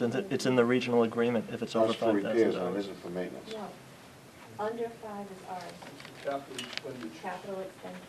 Capital expenditures. But I'm talking major, I'm talking Give us a list of major projects. you South wanna Main do. Street Last Bridge, year.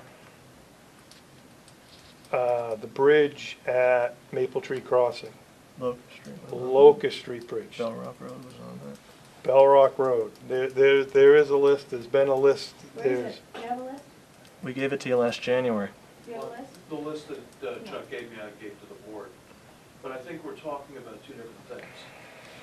I think you're talking about major projects that you would contract out for. I would, And I think what the board is now discussing is what kind of projects could you do in the $50,000 to $100,000 range where we increase your supply budget? but any project that, I said drainage on Sona Boulevard, that's a project that I would farm out anyhow. I don't have, Chuck, Go ahead. have you got a list of things? A list of stuff that you can handle with your You crews? and your crew. That's what I was. we've got 1,150 catch basins. Last year, we rebuilt 37 of them. So you have another They all need to be rebuilt. We rebuild them as they fall apart. You know, we've got some structures in this town that are 60 years old that are just like they were built yesterday. I've got catch basins in this town that are 20 years old that are totally falling apart. I agree with Lisa. You know, we're talking about increasing staff, we're talking about this and that, and there's really no goal or which direction that we're heading here. You know, it's, Our goal is just to keep the police together. But that isn't happening. Our goal is not keeping the place together, because you just said, we spent three guys, 3 days over at the ball field that could be doing other things if we gave you more money. Absolutely. So what are the things that we could give you more money to do? And that's what Lisa's asking, and I totally agree with what she's saying about, you know, where we're going. I'm not saying no, I'm saying, Right. okay, I'll show you the money, you tell me what the work is gonna be for the money. Okay. You want a list? I think that's fair. Okay. You'll have it on Friday. Okay. In-house stuff, no, not. Right, not to Not contract stuff out. that you're gonna contract, not Right. stuff that you guys can do, that's what Lisa's asking for. Well, that's my point. My point is that for the betterment of the town, catch basins, drainage, stuff that his crew can handle. That's good. And we did do. And it's gonna, catch and it's And gonna that'll cut save us our money in the cost, long yeah, run. it's gonna cut our cost in the long run from trying to take care of emergencies that arise in those areas. You know, and have these other guys cut their own grass at the ball field. That was It's all right, you can ask me. You had a question? Yeah, I was just gonna say, the quality of guys you got cutting grass, would they be better used doing other projects? Whether you're doing your catch basins or whatever. We are all. I mean, are we overqualified for the people cutting grass? No. No. I missed that, Ken? No, I was asking him if we, you know, the people cutting the grass in the ballparks, whatever, is he using people that are really overqualified that could be doing the catch basins or whatever? Yeah, he's using, to cut grass, he's using guys that work for him that Yeah. normally would do this type of work. To a point. Overqualified to cut grass. Yeah, that's where I'm asking, I don't know that they're overqualified to cut grass, I just, we're not in the position to design subdivisions and total drainage systems. And all right, there's just routine maintenance that needs to be done, yeah, asphalt work that needs to be done. sure. You know, every time, if I pull a crew out to asphalt to go shim a road, you know, that's a couple days worth of work that we're shimming roads, spending money, Yeah, and the grass isn't getting mowed. true. So what's the average salary of the employees in the highway? $22 an hour, give or take. So what are we looking at, 40,000 a year? No, I'm just looking for an hour. I guess to what he's asking, that's, so it'd be like a guy cutting grass making $22 an hour. Seems like pretty high. Maybe not, I don't know. Well, we ought to get summer kids to cut the grass. Well, $22 an hour for grass cut, it's pretty expensive grass cut. Maybe we should They get should be the cutting their own, association the to cut their bottom own line grass. is they should be cutting their own grass. That's right. All right. We good enough with Chuck for Yeah. the time being? One other thing I wanted to mention, Go ahead. we got other supplies, it's almost half of what his expenses are. To me, I would, you know, it's like a miscellaneous category, and I don't like to see that big a number, like, the other things, either we need more accounts as to where it is, or move them around, or whatever. I'm not saying you can't have the money, but. No, it's just such a moving target as far as the asphalt. Yeah, The other signs. supplies is asphalt, that's what you said earlier, right? No, other supplies is everything. That's asphalt, that's gravel, that's stone, that's blocks, that's mortar, that's everything that I need. Touch, taste, feel, everything. Street signs. 3 weeks ago, I had a kid go through a neighborhood and wiped out 17 street signs. Oh, nice, yeah. Well, that money's gonna come from someplace. It Yeah, comes yeah. from other. You can't budget for that because maybe you won't do it again. Is that being investigated? No, it's just, Well, I mean, I think that should be reported to police if we have 17 signs. a kid takes a pickup truck and just Well, yeehaw. It's not a kid, it's $50 signs. If you catch them in the act, that's one thing. But that If you happened, don't- we have, I'm saying the police should be notified of those kind of things that's damaging in the town, that's all I'm saying. it happens. Kids Yeah, take street signs, stop signs. mailboxes. I had you name it. I had 30 catch basins stolen from the back of the highway barn. Then the police should be notified. They were That's notified, all I'm asking. but, you know, there's nothing, it is what it Well, is. that's on them at that point, but I mean, they need to be notified if things are being They're stolen. they're the ones that notify us. It's, that's what other is. What about surveillance cameras over there, if they're gonna be stealing like that out of there? Go ahead, Bill. Do we wanna get into talking about $154,000 for an international dump truck, or $35,000 for a Ford F-250, or $15,000 for a John Deere today, or do you wanna leave that for another? We'll leave that for another day. Okay, That's in this capital budget. Yep. Yeah, I'm we'll just leave that saying, for we're another. talking about, You wanna touch on it real quick, we can. no, it's up to the chair. Okay. Yeah, all right, quickly.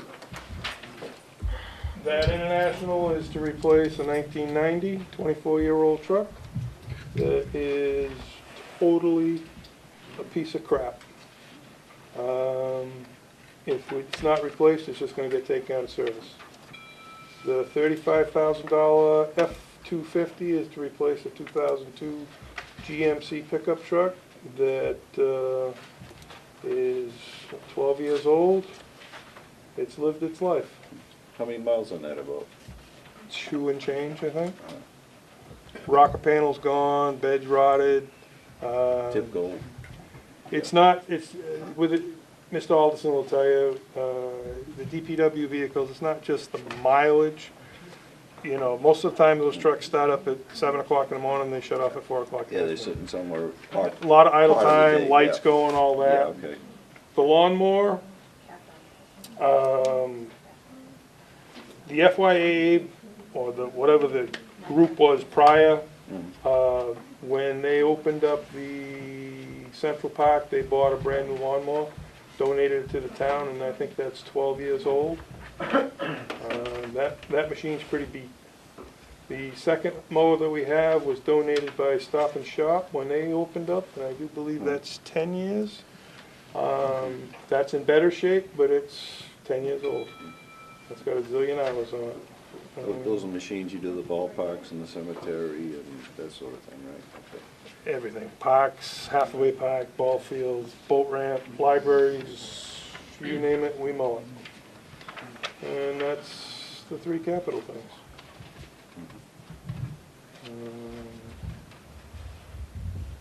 Again, So I understand this right, sir? Yep. The loader is a lease that we Yes. have to pay, that we're buying. yes, Fine. yep, And the sweeper is the same way? yes. Okay. Where did you put the request for the new equipment? I'm going through all the requests, and I'm gonna be putting that in the schedule. All right. Yeah, we haven't divvied it up, we haven't got lease options and all that, All right, so we don't have that data right now? no, Okay, all right, all right. We're gonna come back and revisit capital. that's fine. All right, 'cause I'm looking through here, I'm saying, we don't have Right it. now, we're at 238. It was something. Okay. All right, anybody else? Or can we let Chuck go? Are we gonna, when you talk about these leases and stuff, we're gonna get numbers or options Absolutely, for something? absolutely. Okay, just checking, you know. Yes. That equipment, all that equipment that's spec'd out, that's all state bid prices. On the bottom thing. So it's not like. With no a lot of maintenance room. contract per se. Just the standard, I think it's next year, because next year it goes down to 140. Can that be bought on top of somewhere from somebody, or? Like, I don't want to Right now, we're at 202. That's for his district. The international, we've No, had no, this is pretty good luck everybody. with those. All right, gentlemen, So we're at 202. We're all set? That's already Yeah. budgeted okay. for this We don't year. wanna hold Next year everybody it up goes down too to long tonight. No, true. You know what I mean? Because we can't. I think our numbers, we were usually, whenever we have a low number, then we Chuck, thank you very much. go up. Mhm. We'll So do Gary seriously, next. it's gonna start to dwindle away. All right, Gary, you're up. So now, you can go up the next 5 years, but you can't. It's gonna do it, that's fiscal Oh, yeah, you said my feet.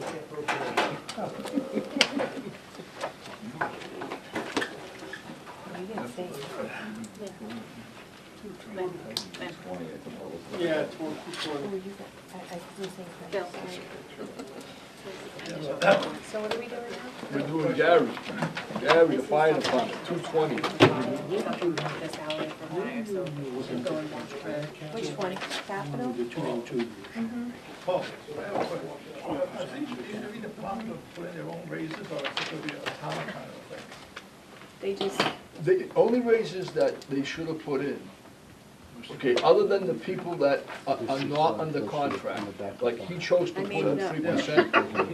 Another person that's not under contract may choose to put something in. It all, if that's what they choose to do, that's their business, but it has to be approved. But the increase that, the increase, I think, for the employees between the contracts that we have is 1.75 for the year 15, okay? 1.75 in the fiscal year 15, correct? Yeah. So that's what should have been put in, but you can't, on a department head, that's a different issue. Chuck is an elected official, that's what he put in. Chuck, I was talking about other people. I mean, no, we said just contractual, whatever's contractual agreement, contractual, everybody else put conjecture. All right, so it's Gary's up next.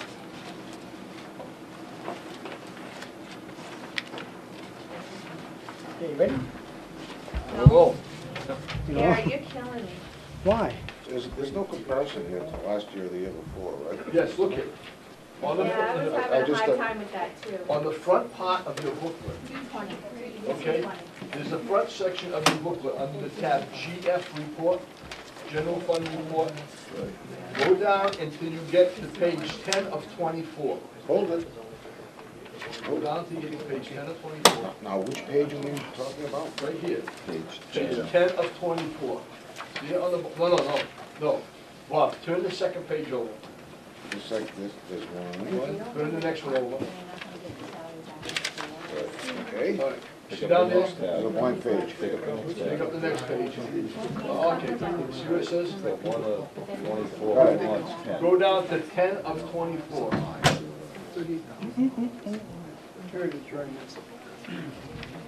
That's the comparison between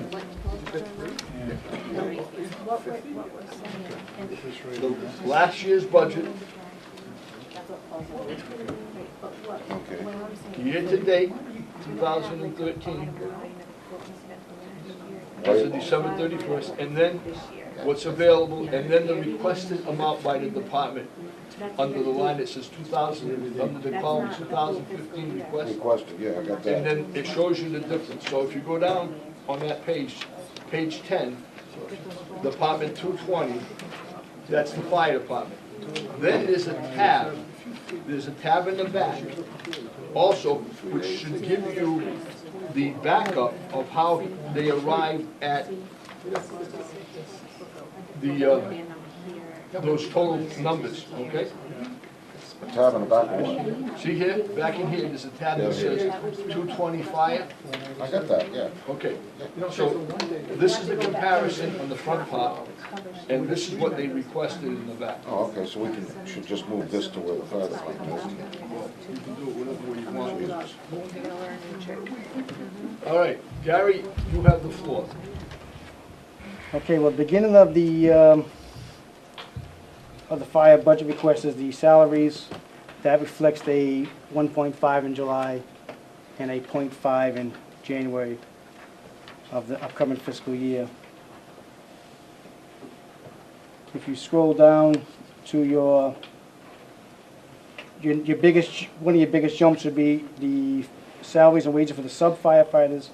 Those are the call guys who cover the station shifts. I've had to increase that because there's more time available now due to vacation time for some members. And then if you go down again further, you have one, and this is where we have this debate every other year.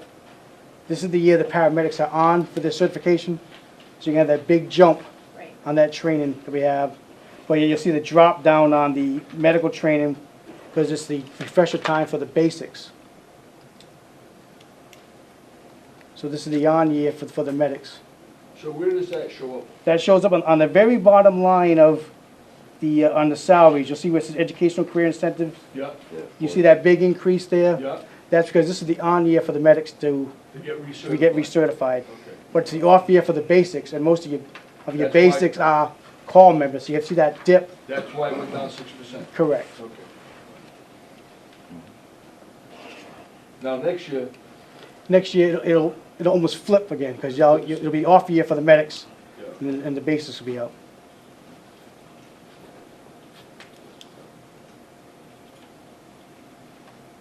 Well, what else you have? So basically, your personnel cost is 2.83%. Yeah. now.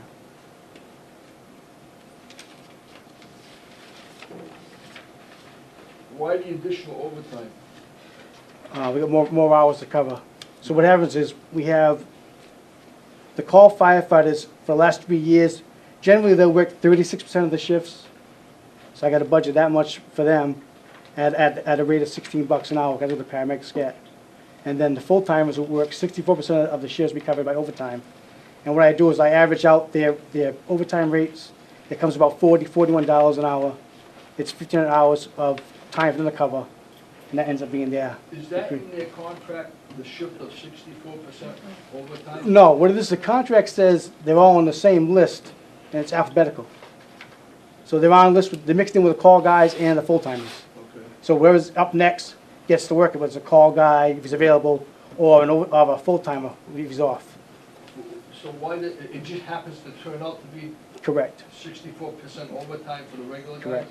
I went back 3 years, and that's how, it's still holding 64 overtime and 36 for call guys. And a lot of that is because if you take a day off during the week, a call guy can't leave his real job to Call come. guys work? Right. Correct. Okay, that makes sense.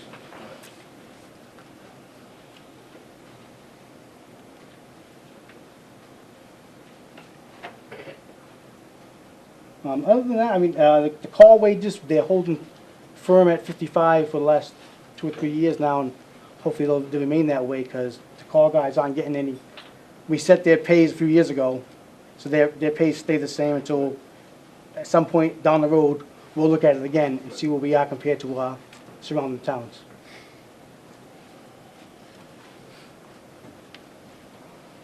Anything else on salaries? So how many call guys are we talking about here? 28. 28 call guys. Why couldn't you have a rotation of professional call guys for that kind of money per hour? Professional. I mean, wouldn't, you know, Well, they are what you're professional saying call is the reason that you've got, a contract with 64%, and these guys getting paid 40, what, an hour? $42? It averages about $40 to $41 an hour, if you take all their You know, rates. and the call guys are at $16 an hour. 16, right? yeah, that's correct. Wouldn't it behoove us to have call guys, almost professional call guys, if you know what I mean? They wouldn't be called professional call guys, but I mean, if you could have them. Well, they wouldn't be call guys, because if they were on full-time, they would be full-timers at a higher rate. But that's not. I know what he's saying, but That's that would not have to, my- that would have that's to be not my bargained, point. first of Yeah, all. that impacts And margin. second of all, we're probably one of the only towns that has call guys working shifts. You look at other communities, it's almost unheard of to have call guys and full-timers working side by side on a shift. I think we're in good shape the way it is. Yeah, but well, I mean, it could be in better shape too. You know, again, it's not a question of, and I understand it's contractual, okay? Let's clear that up, right? That's not a problem there. Logically speaking, though, it really does fly in the face of logic. A lot of the stuff, I mean, it's sort of like the schedule where you've got 2 24-hour shifts and 4 days off or something like that. Mhm. It really does fly in the face of logic, doesn't it? Again, it has to be. Well, it's contractual. It has to be bargained. Well, it's contractual. Yeah. And a lot of that stuff is being attacked across the country. If you haven't read some of the articles, they're trying to get away from that. For the same reason that they're trying to stop interns from working triple shifts and quadruple shifts. I mean, if you go into a hospital ER, do you want somebody that's been there for 48 hours prescribing medicine for you? Or would you rather have somebody that's been there for just 8 hours? It just gets to be a fine line of, what's better for the public. Well, if you do that, you end up having to add another platoon. which increase your manning cost by at least 25%. Well, that could be if the, if you, interns basically, for a better term, Well, I was talking about firefighters, Oh. not interns. yeah, but, even at that, if you, it would depend how the contract was written, it would depend what the stipulation was, but I mean, at $16 an hour. You can have a lot of guys hanging off at $16 an hour as opposed to $40 an hour. You have to have the personnel, I understand it, but that's not, my point is that how it's managed, what your scheduling process is, I think it's something to look at. I think there could be some improvements here. But again, the only improvements that you could have are under the guidelines of the contractual agreements with the firefighters. So unless that happens, unless the board changes that, I don't think there's much hope.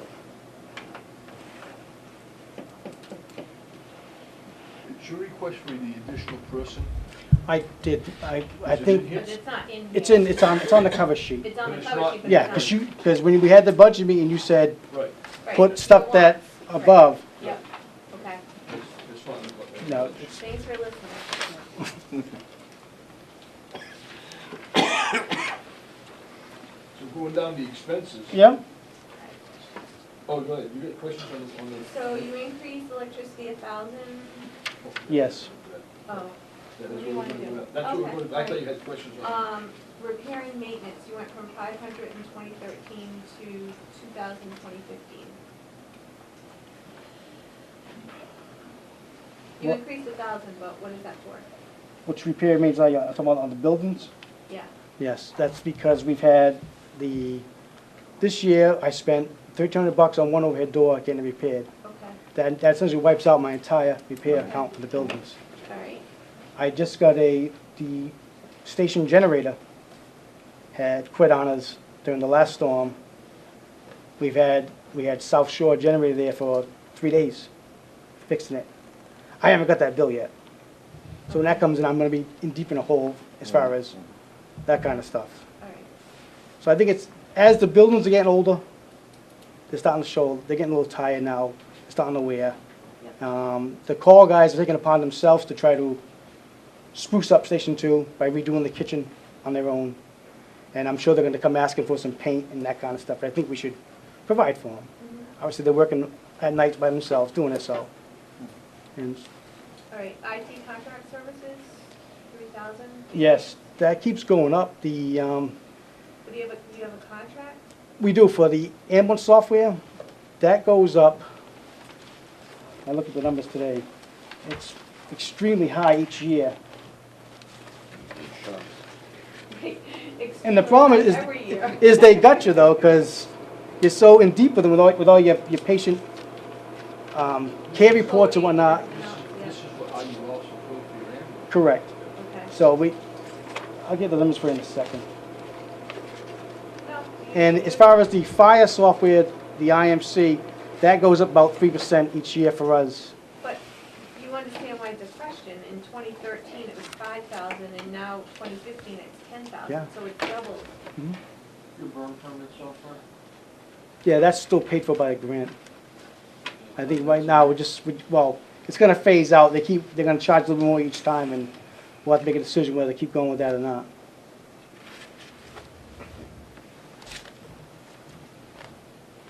Gary, that generator, Yeah. how many hours on that generator? And it quit? I couldn't say how many hours on it. I mean, it runs, it does its Because I'm test on the every same week. line as you, I think, you know what I mean? And Well, what it was the block heater. Crapped out. Diesel? Propane. Oh, propane. And of course, if it's frozen, the gas is in a does it fire. start up once a week and run? Once a week, every Wednesday it runs. So they came down, they replaced the block heater. We still got the low temperature alarm, it would not run. They came back, they changed out that one again. They drained all the antifreeze out, they did something else, they put 90-degree, they removed the 90-degree turns on the line, made them 45s, and basically, I was gonna say, there's cha-ching, probably cha-ching, not cha-ching. even There can't be, how many hours on that? 20 hours, gotta be no more than 20 hours on that thing. Oh, no. The thing's been there since 2000. It runs an hour every Wednesday. during the floods of 2010, it ran for weeks, Yeah. right? Not, well, weeks, but weeks to weeks. Isn't this the generator that was supposed to be good for, I forget what the term was, I think it was between 20 and 40,000 hours, it was supposed to be one of those generators. Because we paid through the nose for that generator, just like the one at the DPW. And I can remember the debates that they were having about that generator, about how wonderful it was, and that's because, that's why it cost so I don't know. much, because it's so I'm just wonderful. telling you it's broke. And now what you're saying is you're gonna be, you're staring down a barrel on a bill for this thing that's supposed to be wonderful, when it can't really have that many, what is this, got 1,000, maybe 2,000 hours on it? No, I don't even, I can't even imagine having that, but I mean, even if it had 2,000 hours on it, it's a propane run generator, I think should be good for 10,000, 20,000 hours without even servicing it. Things break. Wow. I mean, Okay, I can't fix them. all right. the only other thing I was thinking, maybe it had some mouse nests in it or something. No, it was a block heater. We kept getting the low temperature alarm, and it wouldn't fire. And they traced it down to being the block heater, died. And I just put one in, propane. yeah, 17K, it's not a little one. yeah, And that thing starts up with no block heater, no nothing. Yeah. With a Briggs and Stratton motor on it. well, Motor diesel, start 40 below zero, turn the key, no glow plugs, boom. But we had to buy that. And I remember, again, it's just, I remember the debates that they were having about that goddamn generator. It was supposed to be like the, catch me out. Just stop the hours. Not saying much anymore. so what we got? Okay. We will have to look at that very closely. Huh? I say you want to fix it? Oh, sure, absolutely, it's $41 an hour. Love to do it. So Chief, Yep. in looking at your expenses for personnel costs. Yeah. They went up 25 grand.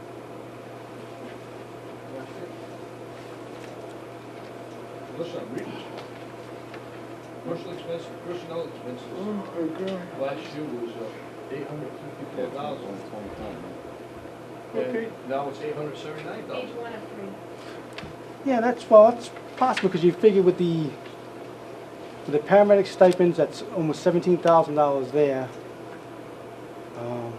You get your certification stipends for the fire certifications is probably another $13,000. Yeah, that's totally possible. Well, I guess it is. Yeah. This is it. Yeah, I mean it's you have the breakdown that we gave you, so I mean, yeah. Again, this I always hate coming here on the on year because I always catch a beating on the on years, but I do a little better on the off years when the medics aren't doing all the certification. Oh, you're not catching the beat. Oh yeah, I am. God almighty. You ain't seen the beat.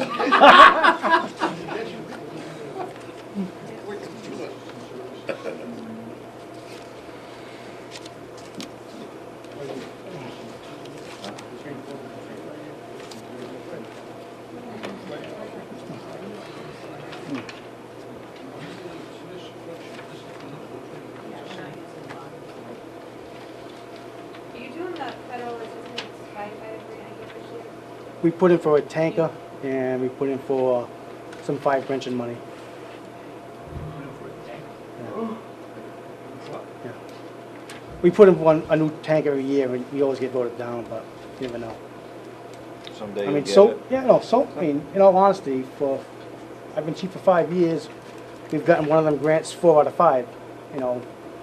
New Jaws of Life, 2 sets they gave us, a new forest truck for Sonnet. We got the forestry gear this year, chainsaws. So, I mean, we do quite well for a small town. It'd be nice to have a tanker, huh? Yes, it would be. How many gallons, you talking like 10,000 or? Oh, no, we're talking 5, How many? about 5,000. 5,000? Anybody else have any questions for Gary? Oh, I mean, this is, you gotta, understand, this is the first time that we've seen the budget. Yeah. And we'll be back. Right. Can we talk about pages, though? Oh, yeah, you have that, 11,000? Yeah. The pages, they were bought in 2000, 2001. They're getting tired. Monty can't really fix them anymore. We've been shipping them down to Florida. They mail them back to us, and they're just tired. So basically, we're looking at $350 per pager. We were gonna buy 25. And that's gonna be, that's a capital expenditure? Yes.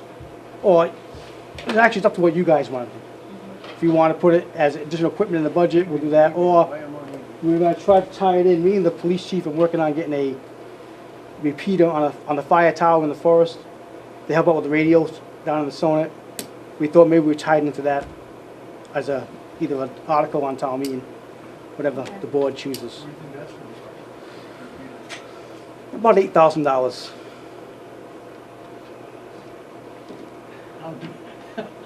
Build it for 400. I mean, You have radio operator. That's okay. All right, anybody else have any more questions? Can we let Gary go? Yeah. Go ahead. We're running out of time. all right. Yes, sir. No, we'll talk about the other stuff later. What other stuff? What other stuff? I think we should consider hiring a guy during the daytime. As you guys, You can talk about it. as you guys know, we lost our #1 call firefighter, moved to Virginia. Our #2 call firefighter, most active, was picked up by Lakeville as a full-timer. And #3, most active call firefighter, is moved to Boston. So during the daytime, I'm beginning to see the change where it's gonna hurt for help. During the day, we had one, last month, we had a medical, we couldn't staff the second ambulance. And of course, you guys were there for the building fire, where I stood there for what, 10 minutes, waiting for peace to get there, so. I think it's something we should open a dialogue up, as far as getting an extra guy during the daytime, to help us out. So, you're down 3 call firefighters. My 3 most active call firefighters are left us. Can you find more? Believe me, I'm trying. call firefighters? Is there an age limit? Well, as long as you're willing to go to the academy, You can love it. yeah. Older people. Well, Bob said he'll do it. Right, me.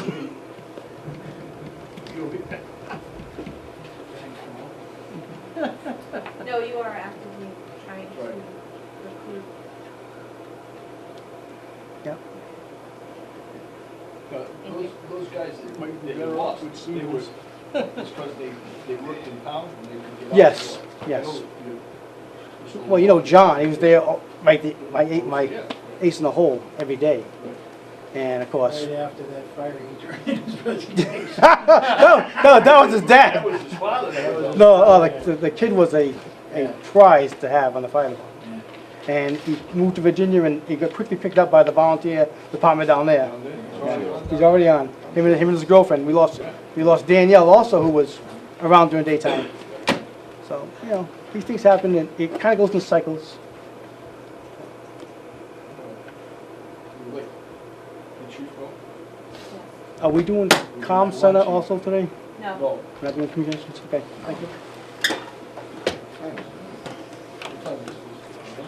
8:20. 8:20. That's a bad idea.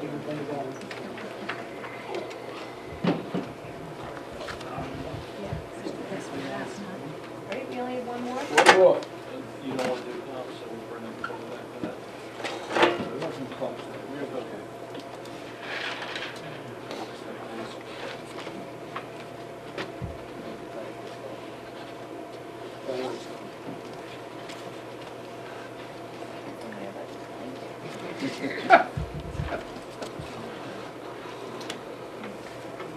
All right, we still have one more. Yeah, exactly. Come on, let's get cracking. Yeah, all right. Last but not least. Next up on the agenda is Chief Abbott with his budget request. Get the Another finance addendum? committee with the update and get some additional material to justify some of the budget items on the summary here. We'll get in.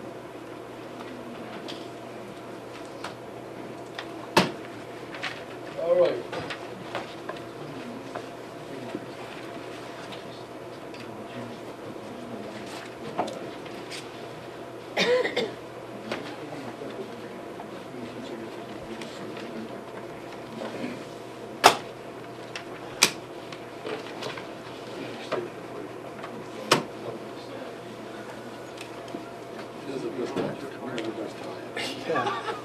cranky probably.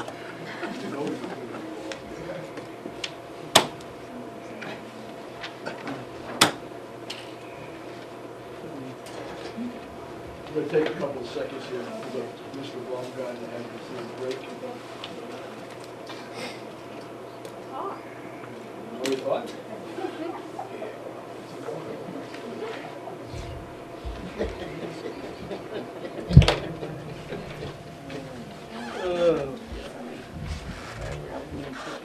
Lynn, when we have a break like this, do you shut that off or? No, keep rolling. You keep rolling, so we gotta be careful what we say. That's correct. All right, that's correct. Perfect. Means you guys gotta behave yourselves. We always do. We're not in trouble yet today, are we? Huh? We're not in trouble yet today, are No, we? so far we're doing all right. You tell a couple jokes or something. No, jokes will only get you in trouble. Oh.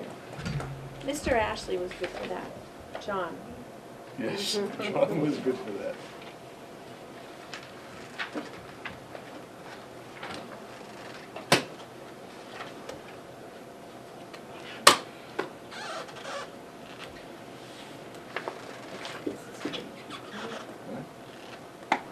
I gotta give you my secret code. No, just give me the What? calculator again, please.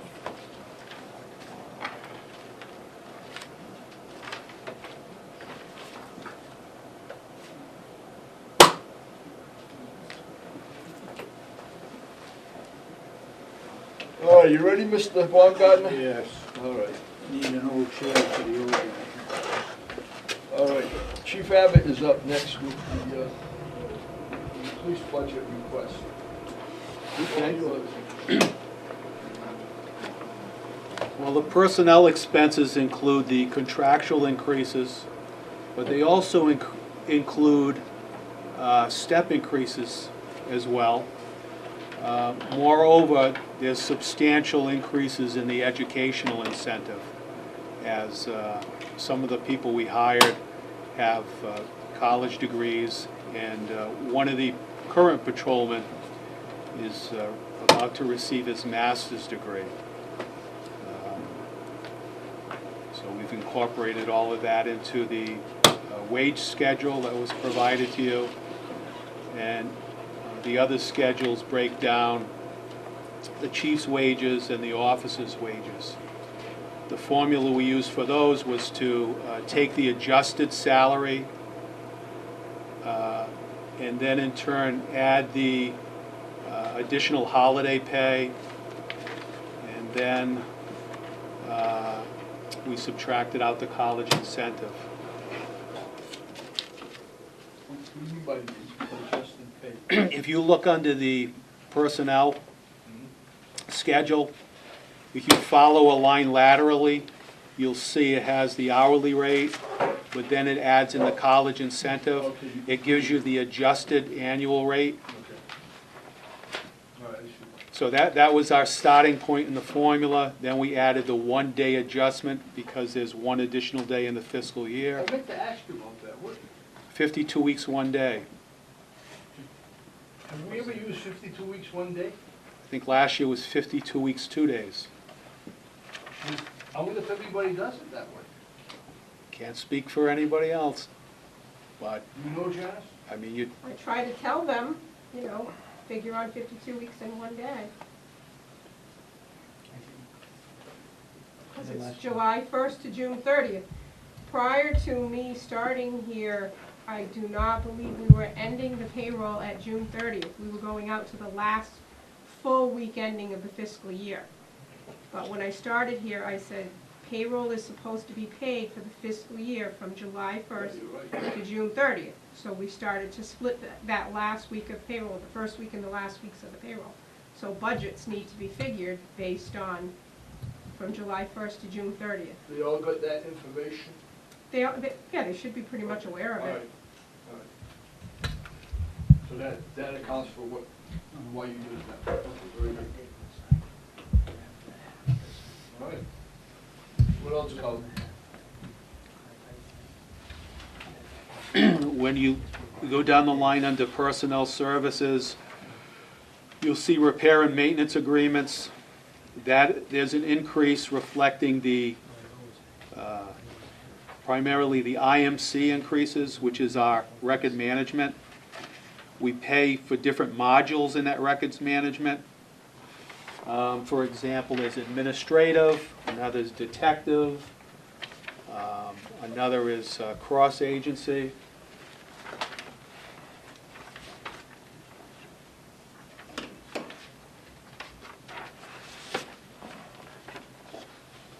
That's where you requested 17,000? Yes. 165?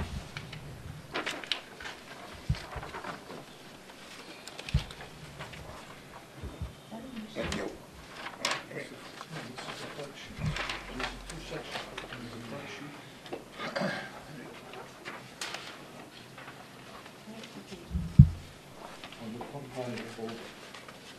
Can you hand that to the selectmen for me, please?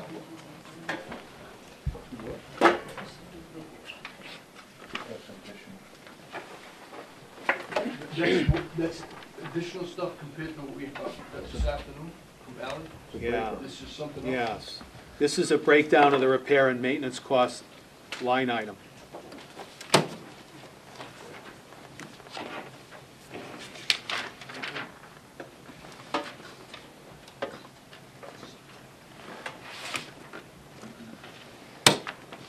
So we got more on this sheet you just gave us compared to what was over here, right? Breaks down to 17,000. 17,165. But he's got his total 17,315. Well, then it should be 7. Oh, yeah. 150 probably an bucks. error. All right. Close Okay. enough. So that, we're just gonna change that to 17,165? Oh, 17,315, sure. Yeah. If this math is correct, it's 17,315. Now, Carl, Yeah. you've only expended, Yeah, all the numbers are kind of messed up from last year when we did this, Paul. But the IMC bill is outstanding right now. okay. So it has. It has not been paid.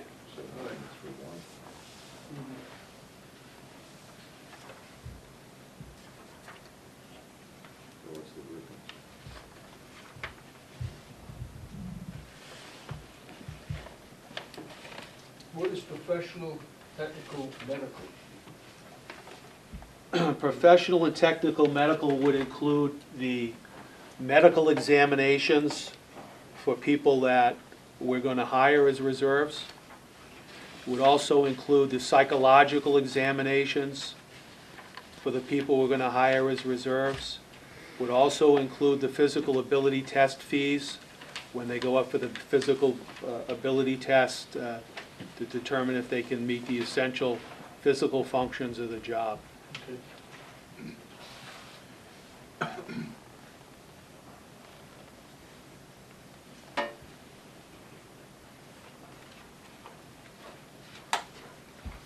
Then we go down the line and the next big jump is uniform accessories. Yes.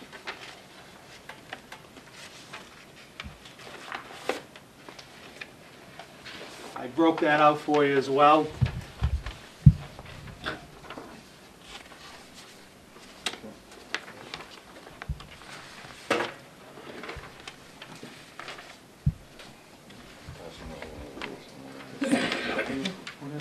What did I use for a figure on that, uniform accessories? 11,672 Yeah. from 5.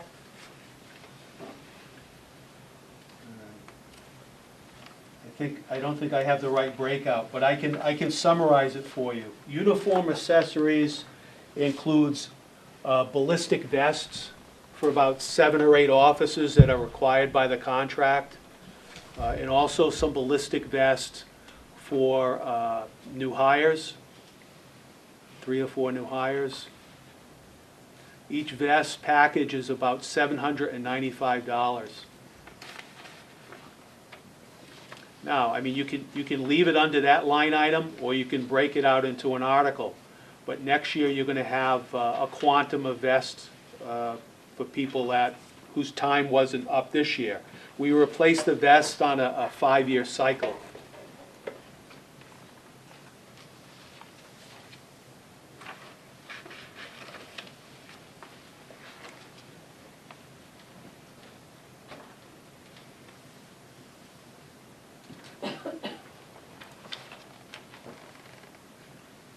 Chief, going back to repairs and maintenance agreements, that paper that you gave us, there's one says 165 here, and the other one says 365, 17, I'm sorry, 315. Which is the true figure?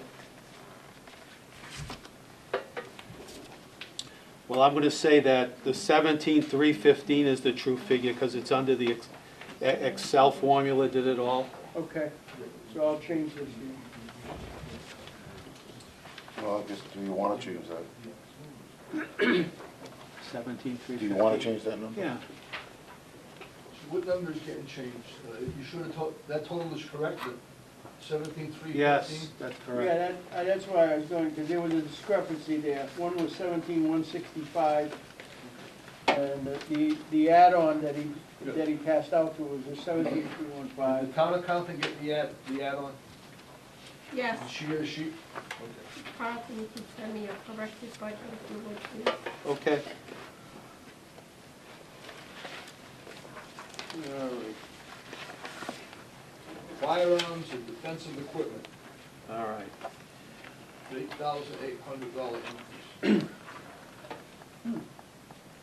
All right, fine.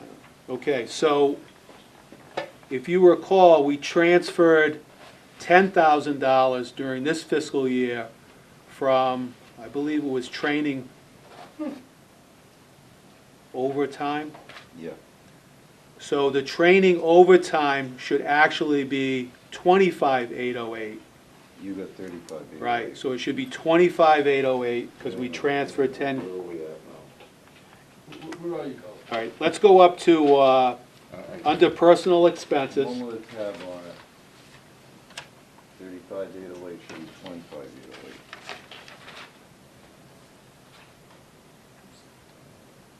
Okay, say that again now. Okay, so under additional gross training overtime, under personal expenses, Yep, you'll see 35,808. yep.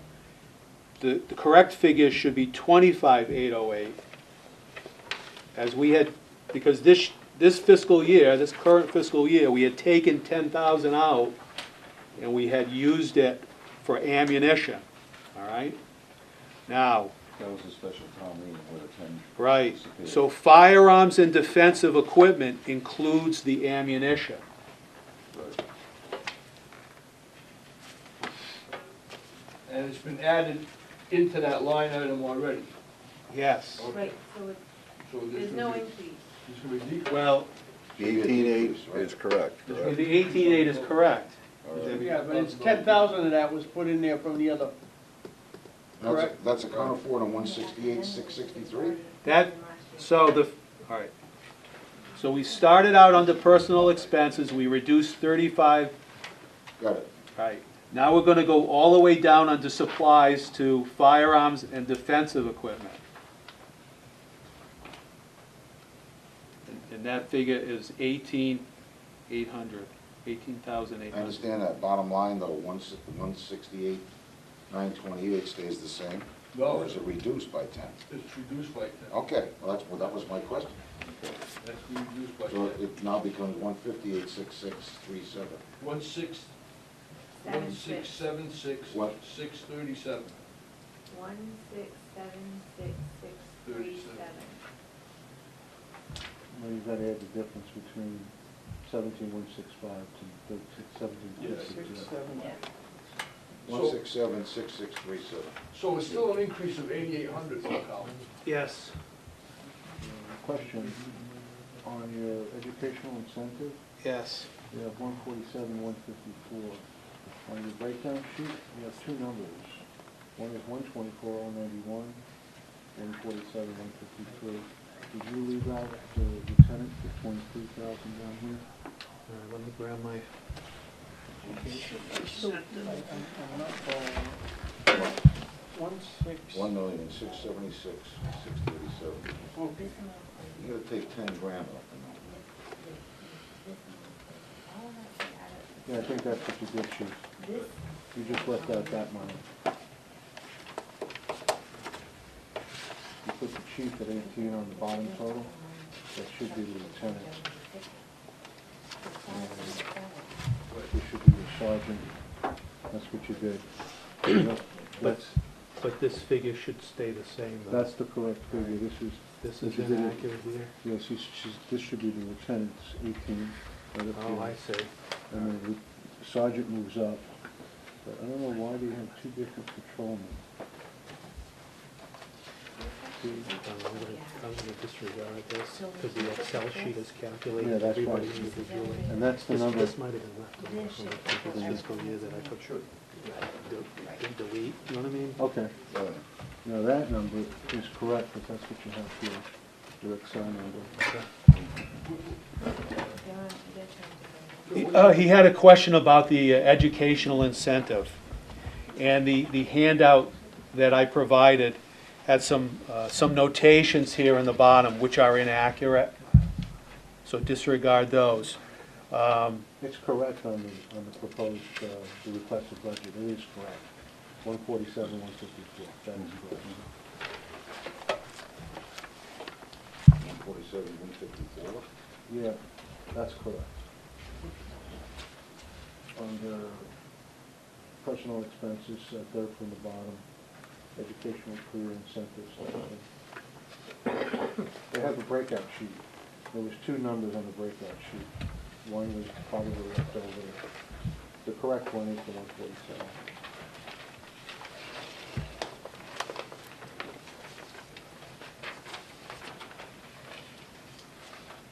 Where is the breakout sheet? Right here. It was handed out. Should be in the back of your pack. And he's, the bottom one that he said disregard, things got moved. The lines didn't line up when you Yeah. carried it across. And I think there's one number left out too. Yeah. The chief, that chief really should be the lieutenant, Lieutenant and should there's be the chief's sergeant. budget, the chief's college incentive in, and it should come out to be the right number. Right, so these bottom things. Yeah, just disregard those. Cross them out, right? And that number's there.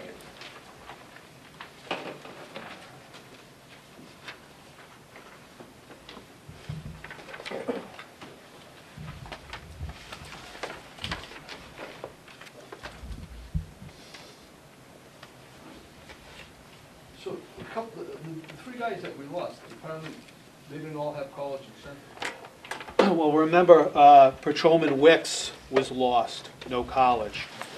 Patrolman Ashley, bachelor's degree.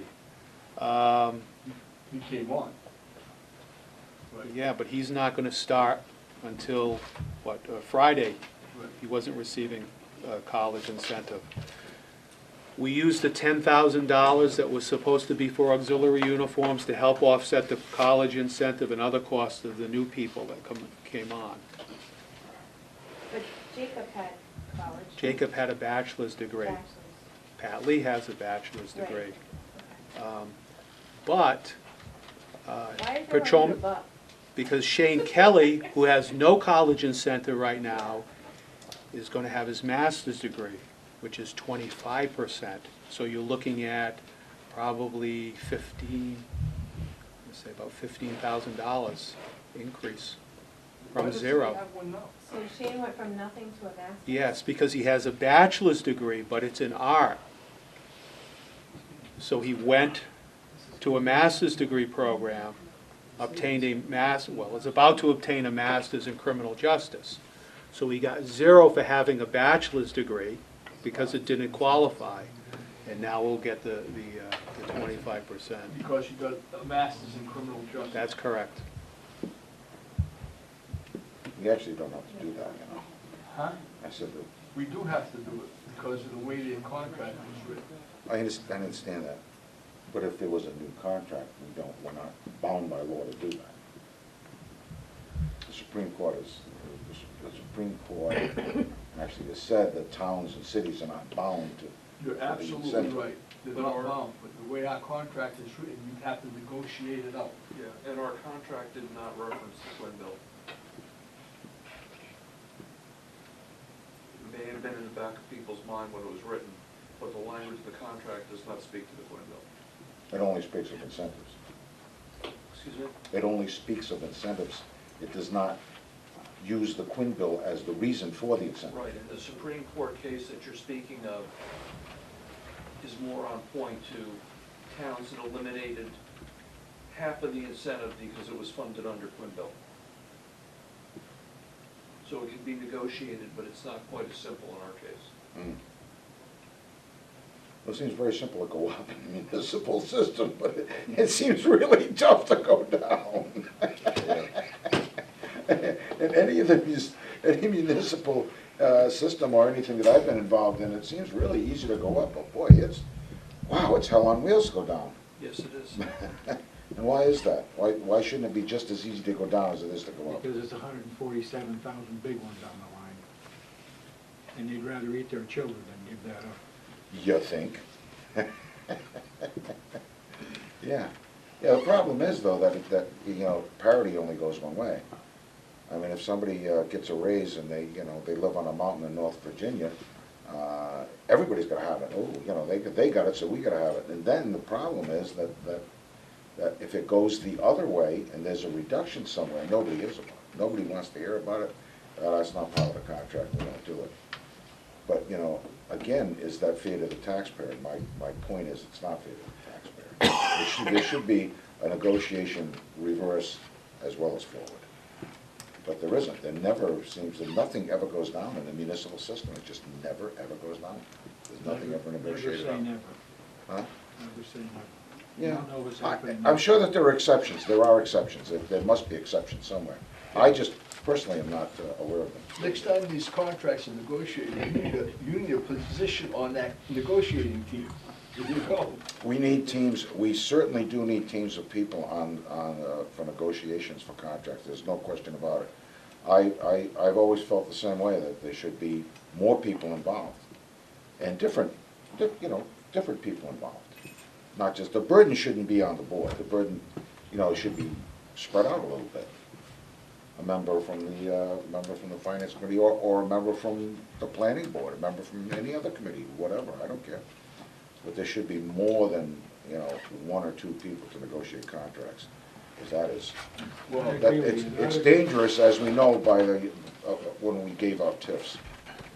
That kind of came back on us. I think you realize that the current board operates with all three selectmen. Absolutely. No, I'm not, I didn't say it didn't. No.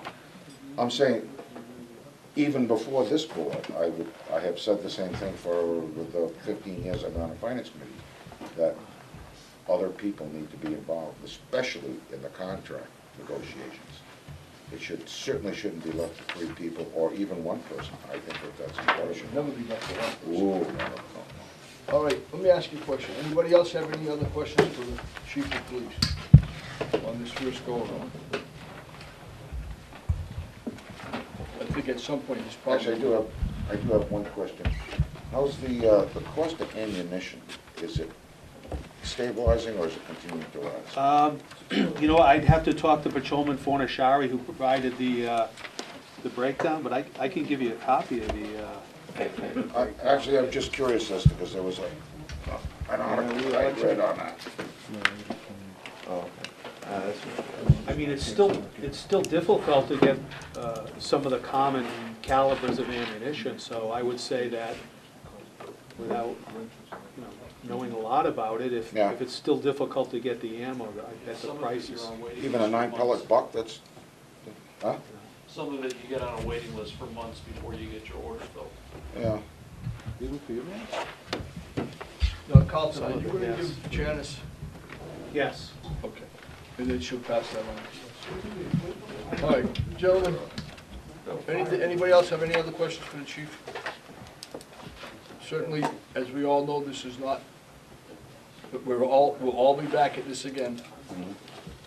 We took basically the 3 large departments, plus we got communications coming in.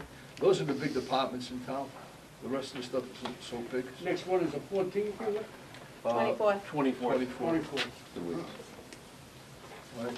If we don't have any other questions for the chief, we'll let him go. Same time, same station. Same time, same station. Janice, town accountant, who's done a great job for us. Going to thank her for coming tonight. She only had to answer 1 or 2 questions. She had to sit here through all this. And, that's that deal. Now, I got a question for the board, if this is a time or not, I don't know.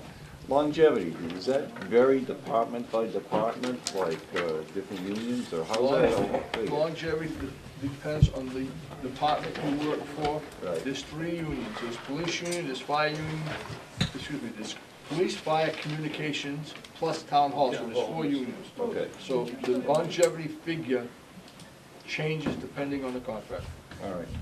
Now, if somebody's not in a union, what happens there?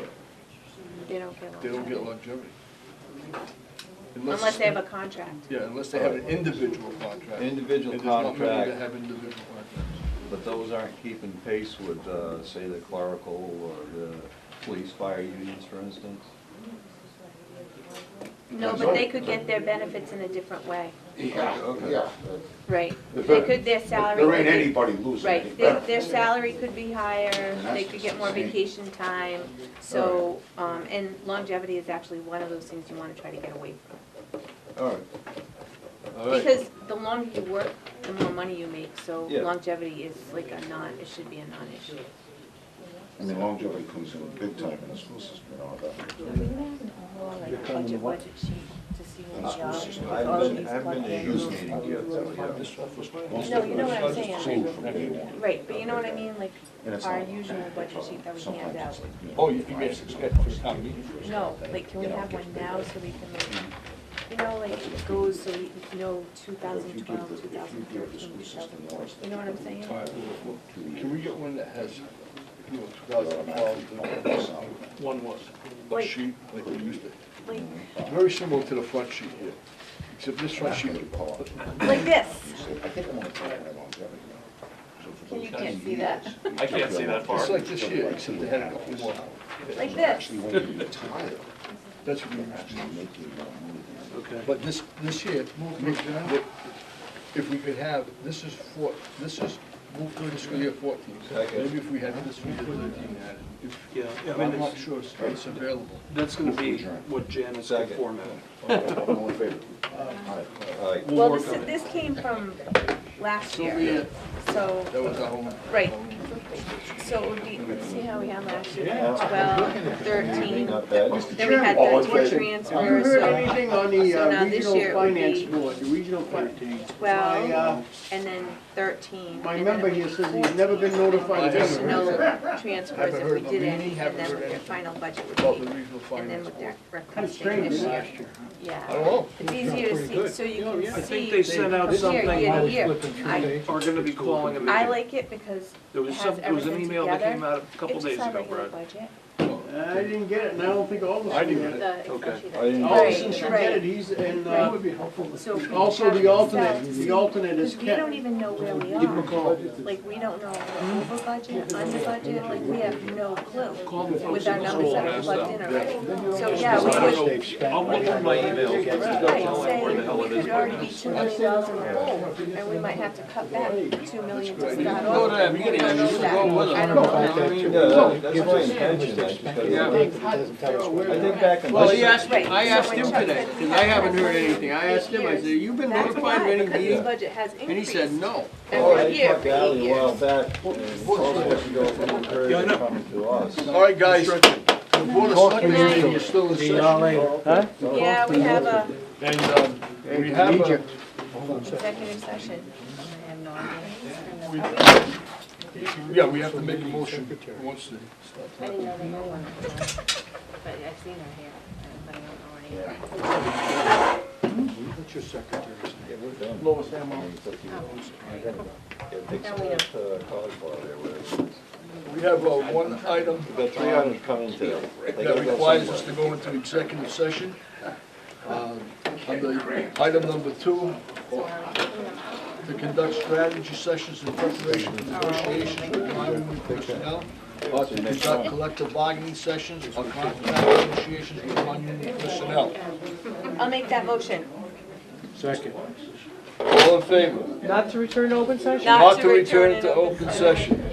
All in favor?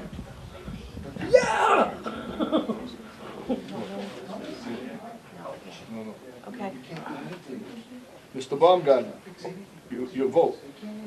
Let's go into executive session. Yes. Yes, for Paul's sake. Now, we gotta poll the members. Mr. Baumgartner, Yes. Ms. Pacheco, Yes. Mr. Sadik, yes. Okay, we are not coming back. We will not return in open session. Thank you very much. All right, good evening, everyone. It is 6:04, and it is February 10th, Board of Selectmen's meeting. It was posted. In attendance, Selectman Baumgartner, Selectwoman Lisa Pacheco, myself, Paul Sadik, Town Administrator Richard Brown, and our Town Administrative Assistant, Ally Galls. All right, the first thing on the agenda, before we get rolling here, can you do a scan of that wall, take a look at that beautiful TV that's up there on the wall? Sure.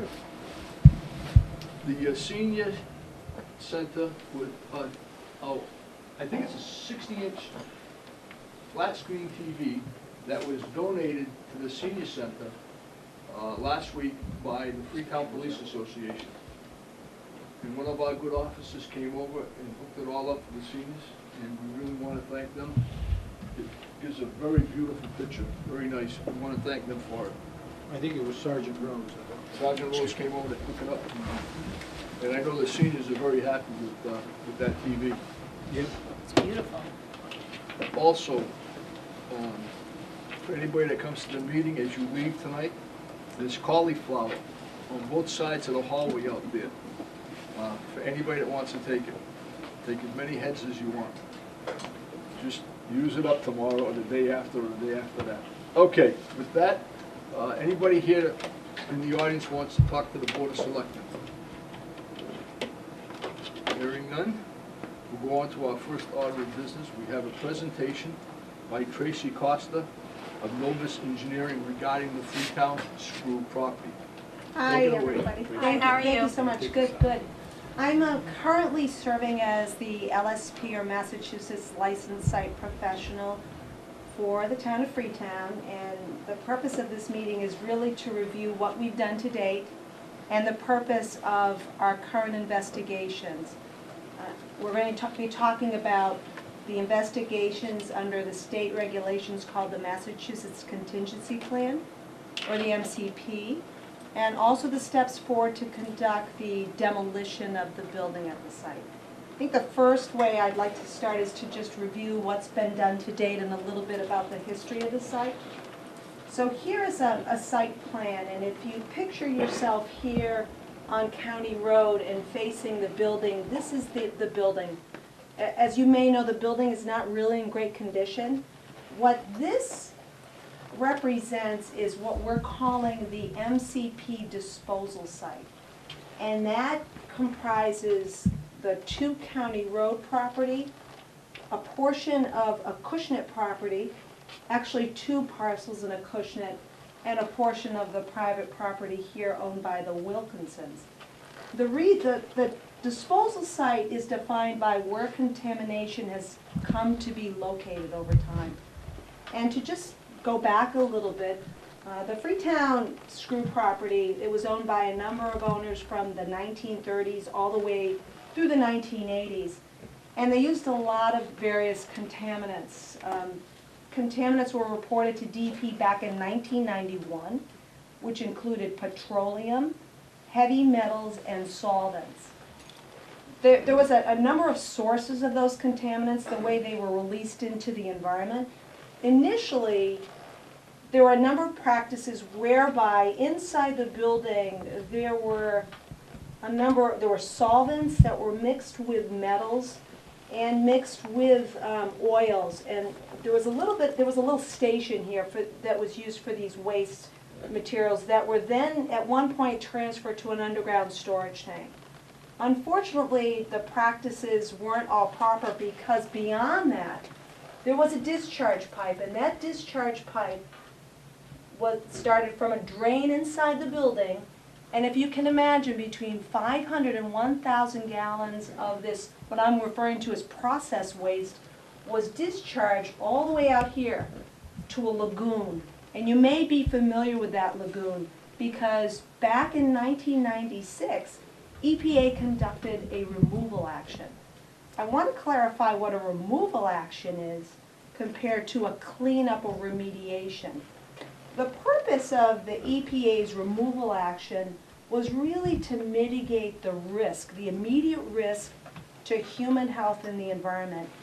As you may know, there were a lot of spontaneous fires that occurred over time, and it was really due to all of these materials that accumulated in this lagoon. And a lot of this was all done illegally. So EPA came in and they removed up to, I believe, 1,500 tons of soil. And what they did is they removed the top 3 feet of soil. And usually that's considered what's surficial soil. So you now remove any sort of exposure, dermal exposure, and it removes that immediate risk. However, when EPA did this removal action, they wanted to remove mostly the metals contamination, and they focused mainly on chromium. Now, if you think back to what I had said earlier, the contaminants of concern were petroleum, solvents, and metals. EPA did not look at petroleum, they didn't look at solvents, and not only that, they didn't look at the groundwater contamination. Under the state regulations, that's something that really needs to be done. If the previous owner, which was Troy, if they were still in place, they would have been obligated back in '91 to really start these activities where they had to go in and really do some soil investigations and groundwater investigations. Now, the town acquired the site through a tax taking. You now have what's called a 21E exemption, whereby you can do this work voluntarily. It's a little different. If you were still Troy, for instance, you'd be considered a potential responsibility. And the clock would start ticking, and you would have to submit a phase 1 within a year of notification, then a phase 2, phase 3. We're sort of restarting the clock a bit. And now, as you're not a potential responsible party, but now really as the town, you're volunteering to really get this site back into compliance, because right now it's out of state compliance. So what we've done now is we've really started to do more of this phase 1 work. What we did is we looked at a lot of this historical information, and we also installed some soil borings and groundwater monitoring wells. What we found is, we didn't find a lot of contamination, but we did find some chlorinated solvents, specifically vinyl chloride, in the wells within this area, along with some petroleum and metals. Luckily, we did not find any of these solvents close to the residential properties, which is a good thing. The phase 2, which would be conducted after the building down, is to really determine the extent of contamination. That would be horizontally and vertically. And that would also to be evaluate how much contamination was left behind, and is there contamination to groundwater. So where we are now is we prepared a draft phase 1. It's really a phase 1 in tier classification. That tier classification piece is you take all of the data and you score it. And you can be tier 1, which is pretty strict, versus tier 2. Based on the data we have here, it's now tier 2. So what we're proposing is, after the building is down, to really get access to conduct some investigations here. So that would be more soil borings to see how deep the contamination is, and also groundwater monitoring wells.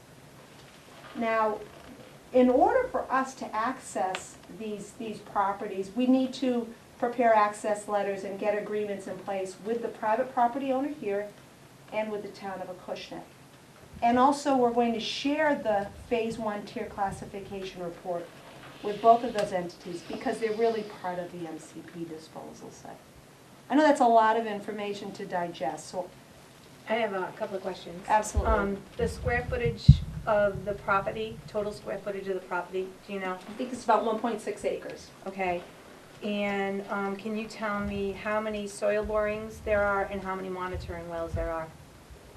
I would have to count them. So borings, so historical? 1, 2, 3, 4, 5, 6, 7, 8, 9, 10, 11, 12, 13 outside. Okay. And if you look, and I can't count all the ones in the building, the That's ones fine. inside the building, within the footprint are pretty shallow. Okay. And also the phase 2 investigation, once the building's down, we're going to be conducting investigations within the building footprint too. However, it's likely, based on the history, the majority of the contamination, if there's any remaining, would likely be out here. And the bigger concern might be groundwater. Okay. But the really good thing is, we don't have any residences here. So that's a positive thing. So I know that's a lot of information. But let me talk a little bit about that 21E exemption.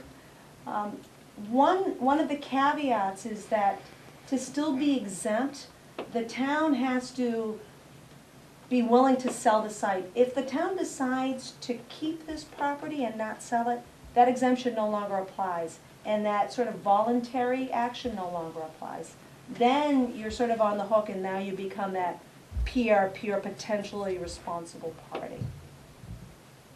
So in terms of the timeline of this, we're going to submit the Phase 1 tier classification report to DEP on Friday. There is a legal notice that's published in the newspaper, it's at the Fall River paper. We're publishing that on Thursday. And that just indicates that a Phase 1 tier classification has been completed, the site has been classified as Tier 2, and that by the town of Freetown. And the report is available at Mass DEP. This is the normal procedure.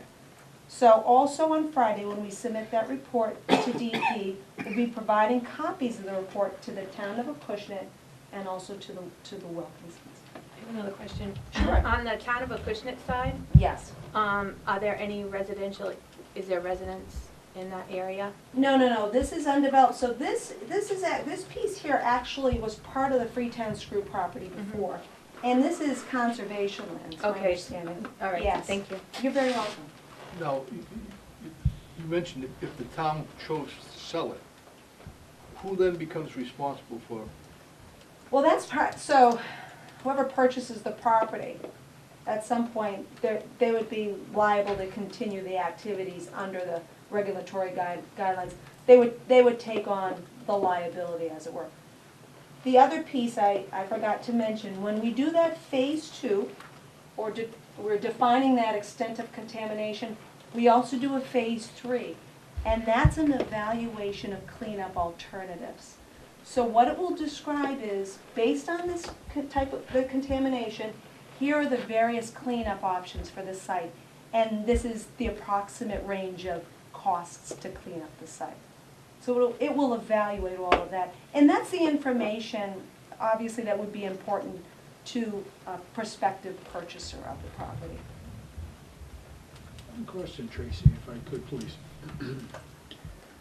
Being as that this borders with Acushnet, do they have a legal responsibility to participate in cleanup?